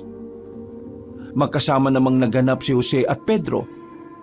Madilim ang baryo. Mabuti na lang at meron sila mga daladalang lampara. Sa kalagitnaan ng kanilang paghahanap, merong nakitang mga kalansay ang dalawang magkaibigan. Tingin mo, kalansay ba ito ng mga aswang? Ayon kay Agilus, dito pinatayang ang angkan nila. Kaya malamang kalansayan ng mga aswang. Napatigil ang dalawa nang may marinig silang parang may nakatapak ng tuyong dahon sa gilid. Nang tutukan nila ng lampara ang parting yon, ay wala naman silang nakitang naroon. Nakaramdam na ng kakaiba si Jose. Hindi siya naging kampante, kaya naman pinahawak niya kay Pedro ang lampara at marahan siyang naglakad patungo roon. Pre, anong gagawin mo? Diyan ka lang. Nang humakbang pa ng isang beses si Jose, bigla na lamang may lumabas na aswang sa likuran ng bahay. Lumundag ito palapit kay Jose. Umibabaw ito agad sa kanya. Mabuti na lamang ay alerto rin si Pedro. Mabilis nitong tinaga ang aswang sa likuran. Dahil dito ay agad-agad na umalis ang aswang. Mabilis namang tumakbo ang magkaibigan para abisuhan ang kanilang mga kasama. Pero sa isang iglap lang, biglang lumitaw ang mga aswang. Maganda kayong lahat! Nang magsimula na ang kaguluhan, bigla na lamang nawala roon ang batang si Agilus. Hahanapin sana yun ni Jose pero hindi na siya makaalis sa pwesto niya nang atakihin na sila ng mga aswang. Nakipagsabayan ng dalawang binata. Sa pakikipaglaban nila, hindi nila namalaya na napalapit na rin pala sila sa matandang si Luz. Nakita niyo ba ang bata? Bigla na lang siyang nawala sa tabi ko. Hindi ko nga rin makita Pambira naman Kung kailan gumulo, saka nawala. Hindi bale. Itoon nyo na lang muna ang atensyon nyo sa laban. Nararamdaman kong ligtas lang naman siya. Nung mga sandaling yon, nararamdaman nila Jose na mas mabagsik ang mga aswang na nakakalaban nila. Mas mababangis na parang mga leon sa kagubatan na gutom na gutom. Mabuti na lang talaga. Di kalibre rin talaga ang galaw ng karamihan sa kanila. Kaya kahit na papaano, kinakaya nilang tapatan ng mga yon. Natigil sandali ang kanilang labanan nang tumalon ng mga aswang sa mga puno at bubungan. dumating bigla ang binatang si Carlos. Nanlilisik na ang mga mata nitong nakatingin sa kanila. At kahit na wala pa itong ginagawa, nararamdaman ang kakaibang presensya nito. Bagay na nagdudulot sa kanila ng matinding kilabot at kaba. Nagtitindigan ang balahibo ni Jose. Pero kahit na ganoon, pinipilit na lamang niyang lakasan ang kanyang loob. Tamang-tama lang pala ang dating ko rito eh. Talaga namang hindi nyo na ako pinahihirapan na mahanap kayong lahat. Lalong-lalo ka ng babae ka. Apo na matandang pinaslang ko noong nakaraan. Nandito ako para bigyan ng hustisya ang ginawa mo sa lolo ko. Pati na rin para pigilan ng kasama na binabalak mo. Alam ko naman na yun talaga ang layunin ninyong lahat eh. Ang pigilan ako. Ang kaso nga lang, hindi yun magiging madali para sa inyo. Wala ni isa sa inyo ang may kakayahan na makatalo sa akin. Nagkakamali ka. Dahil sa oras na makita na namin ang espadang papatay sa'yo, siguradong mabubura ka na sa mundong ito. Espadang papatay sa akin? Kahit na alam nyo namang nandito lang ang espadang yon, hindi nyo pa rin alam kung nasaan ang eksaktong lokasyon? At bago nyo pa mahanap yon, sisiguraduhin kong sabay-sabay na kayong mamamatay rito! Humalakak na naman ang lalaking si Carlos. Nakisabay din sa tawa ang mga bataan nitong aswang. Natigilan lang ang tawanan ng mga yon nang may magpukol ng sibat patungo kay Carlos. Pero hindi naman yon tinamaan. Sa halip, nahawakan pa ng lalaki ang sibat at agad na pinukol pabalik. Tinamaan agad ang kasamahan nila Jose. Wala pang ilang minuto, binawian agad yon ng buhay. Dahil doon, muling sumiklab ang labanan. Nagsagupaan muli ang mga manunugis. Habang si Melanie at Jose naman, sila ang humarap sa binatang si Carlos. Seryoso ba nakikita ko? Ikaw na tumakbo nung sandaling malapit ang mamatay ang matandang yon? Haharap ka sa akin ngayon? Ibang tao na kaharap mo ngayon, kaya huwag ka nang dumaldal. Kung talaga mabangis ka, umatake ka at huwag ka nang maingay pa. Lumayas ka sa harap ko! Hindi ka ang gusto ko makalaban. Itong babaeng ito. Siya lang ang nakikita ko makakapagbigay ng magandang laban sa akin. Huwag mo akong malitin! Jose! Bigla na lamang tumakbo si Jose patungo kay Carlos. Makailang ulit niyang itong pinagtatataga ng katana. Pero dahil nga likas na mabilis ang kalaban nila, hindi niya agad yon tinamaan. Sinubukan naman ni Carlos na dakmain ang kamay niya. Pero dahil doon, nakakuha lang ng tamang pagkakataon si Jose para makatama. Winasiwas niya agad ang kanyang sandata habang hawak ni Carlos ang kanyang kaliwang kamay. Tinamaan niya si Carlos sa tagiliran. Dahilan para mabitiwan siya nito. Umangin ng malakas ang lalaking aswang. Galit na galit ito dahil naisahan siya ni Jose. Hindi pa man nakaka-recover ang pinuno ng mga aswang, agad din namang umatake ang babaeng si Melanie. Wala itong sinayang na pagkakataon. Agad niyang sinaksak ang lalaking si Carlos gamit ang isang punyal. Pero kahit na ganoon, tila wala naman itong naging epekto sa lalaki. Mas lalo lamang itong nagalit. Talagang sinasagad niyo ang pasensya ko, ha? Mabilis na umatake si Carlos. Tinamaan nito si Melanie sa balikat. Agad na umagos ang dugo ng babae. Pero hindi nito ininda ang sugat nun. Sa halip, mas lalo pang nagkaroon ng dahilan si Melanie para lumaban. Si Melanie naman ang sumugod. Sinabayan din naman ito ni Jose. Pero sa kasamaang palad, sadyang mabilis at malakas na sa puntong ito ang lalaking si Carlos. Sa halip na matamaan nila ang pinunong aswang, hindi yun nangyari. Nakailag si Carlos at kinalmot nito si Jose. Pinansalag ni Jose ang kanyang braso. Dumugo agad ang braso ng binata. Pero hindi pa lumilipas ang ilang segundo, kinalmot siya ulit. Ang kaso nga lang, humarang si Melanie. Ang dalaga naman ang tinamaan naman sa likuran. Pero sinamantala ni Jose ang pagkakataong yon. Mabilis niyang tinarak ang hawak na katana sa pinunong aswang. Binaon niya yon sa kaliwang dibdib. Pero kahit tinamaan na nito ang puso ni Carlos, wala pa rin nangyari. Hinugot lang ni Carlos ang katana. Tumawa lang to ng tumawa. Immortal yata ang siraulong to eh. Hanggat hindi ang espadang hinahanap nyo ang gagamitin nyo, hindi ako mamamatay. Sa madaling sabi, walang ibang paraan para matalo nyo ako ngayong gabi. Nagkatinginan si Jose at Melanie. Nasa mga tingin na yon ng pagpapahiwatig na maaring isa sa kanila ang mamatay. Pero sabay silang napatango. Wala ni isa sa kanila ang nagpapakita ng kahit na anong pag-aalinlangan sa laban. Jose! Jose! Napasigaw ang dalaga nang muling lumapit ang kanilang kalaban. Nahawakan ni Carlos si Jose sa dibdib. At bahagyang ibinaon ang matutulis nitong kuko. Buti na lamang ay agad na nakalayo ang binata. Hingal na hingal ito. Tumingin siya sa paligid. Kita niyang patuloy pa ring lumalaban ang kanyang mga kasamahan. Pati ang kanyang lola na kasama ni Pedro. Ginagawa pa rin ang makakaya para lamang matalo ang kanilang kalaban. Huminga siya ng malalim. Nadagdagan ng lakas ng kanyang loob dahil sa mga kasama niyang hindi nawawala ng pag-asa. Melanie, kaya natin to! Naniniwala ako na maya-maya lang darating ang pag-asa natin! Pinilit ni Jose na ipagsawalang bahala ang lahat ng hapdi at kirot na nararamdaman niya. Muli itong umatake kay Carlos. Napangiti na lamang ng nakakaloko ang lalaking aswang. Ngunit ang hindi nito alam, si Melanie pala ang unang makakalapit sa kanya. Tinaga ito ni Melanie. Tinamaan agad ng babae si Carlos sa bandang batok.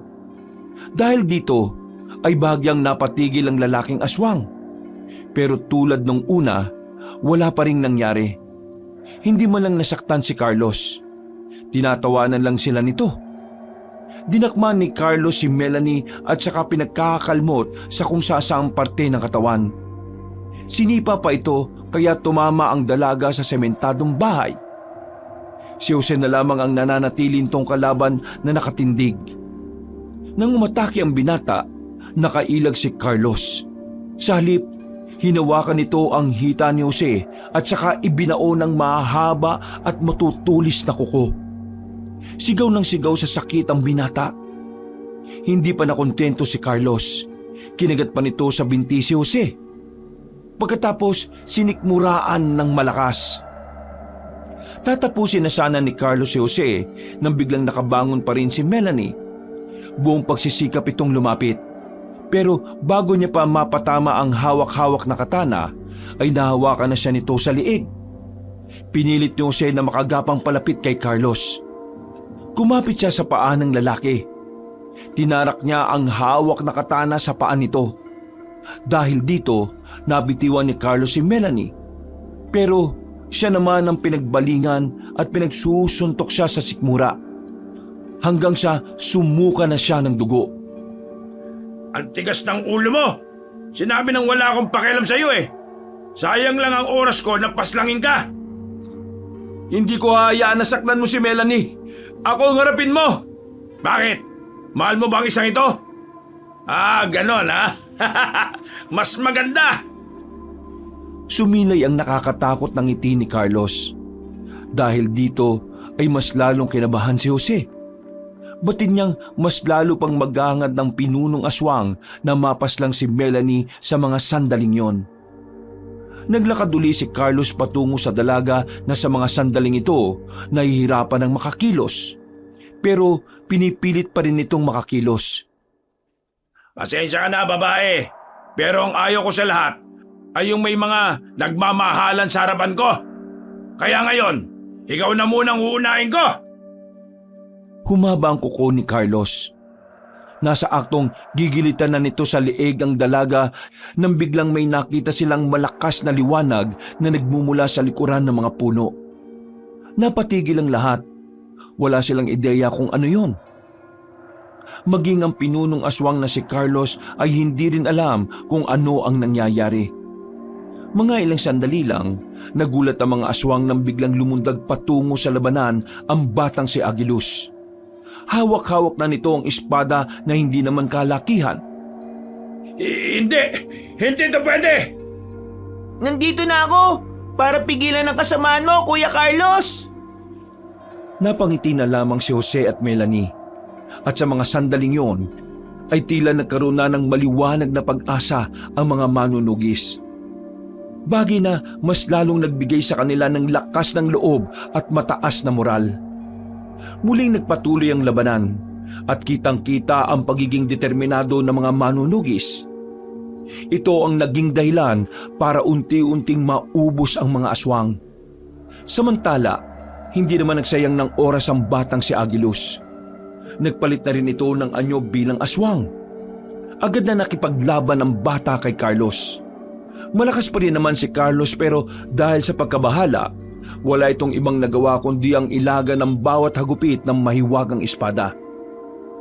Sinasabi ko na nga ba at darating din ang pag-asa natin. Sa wakas, akala ko sabay na tayong harap kay San Pedro Hindi, sa pari tayo haharap.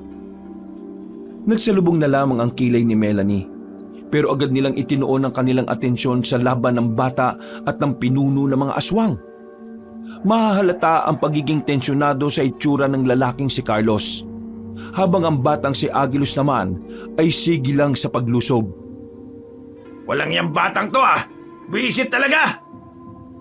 Pagtalon ni Carlos sa bubungan ay agad na nakasunod ang batang si Agilus.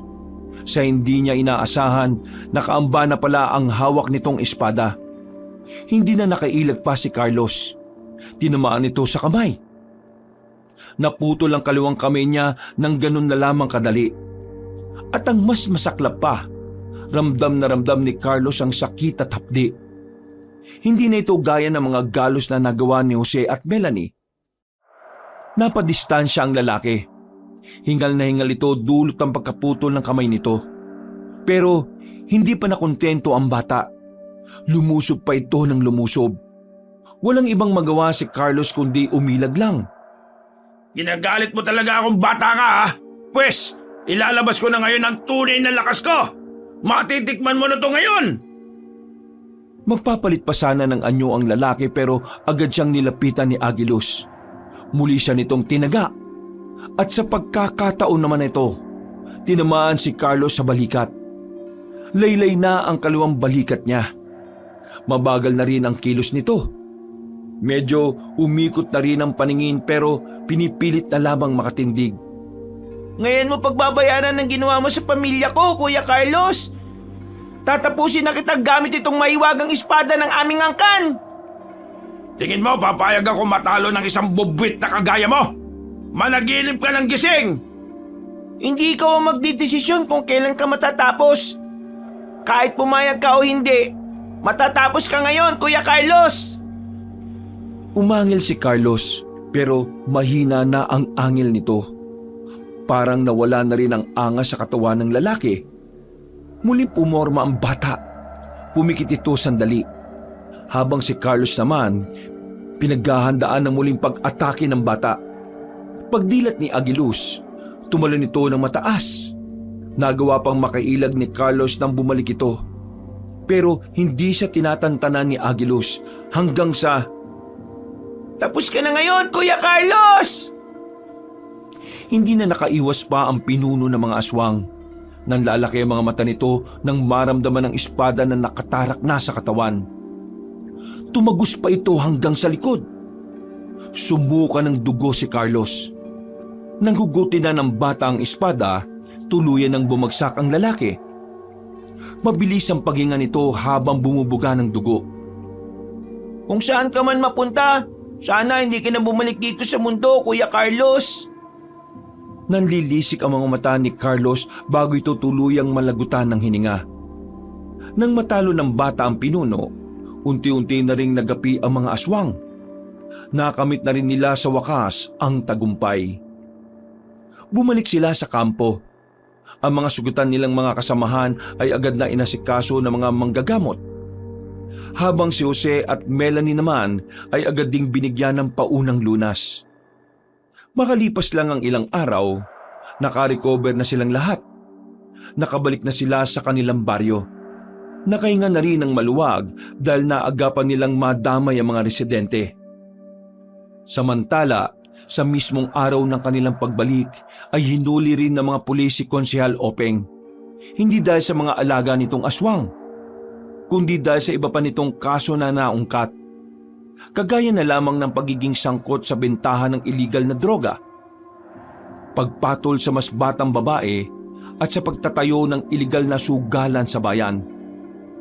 Napapailing na lamang si Jose, pero masaya na rin siya dahil nabawasan na rin ang mga siraulong politiko ng kanilang probinsya. Mula nang makamit nila ang kapayapaan, namuhay na si Aguilos kasama nila. Itinuring nila itong pamilya dahil wala na ring uuwian ng bata.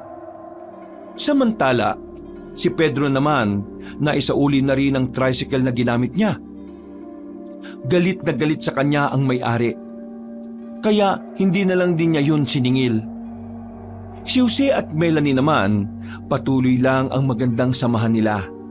Sa katunayan, nanliligaw na nga ang binata sa dalaga. Ngayon, 2 na ang aking apo.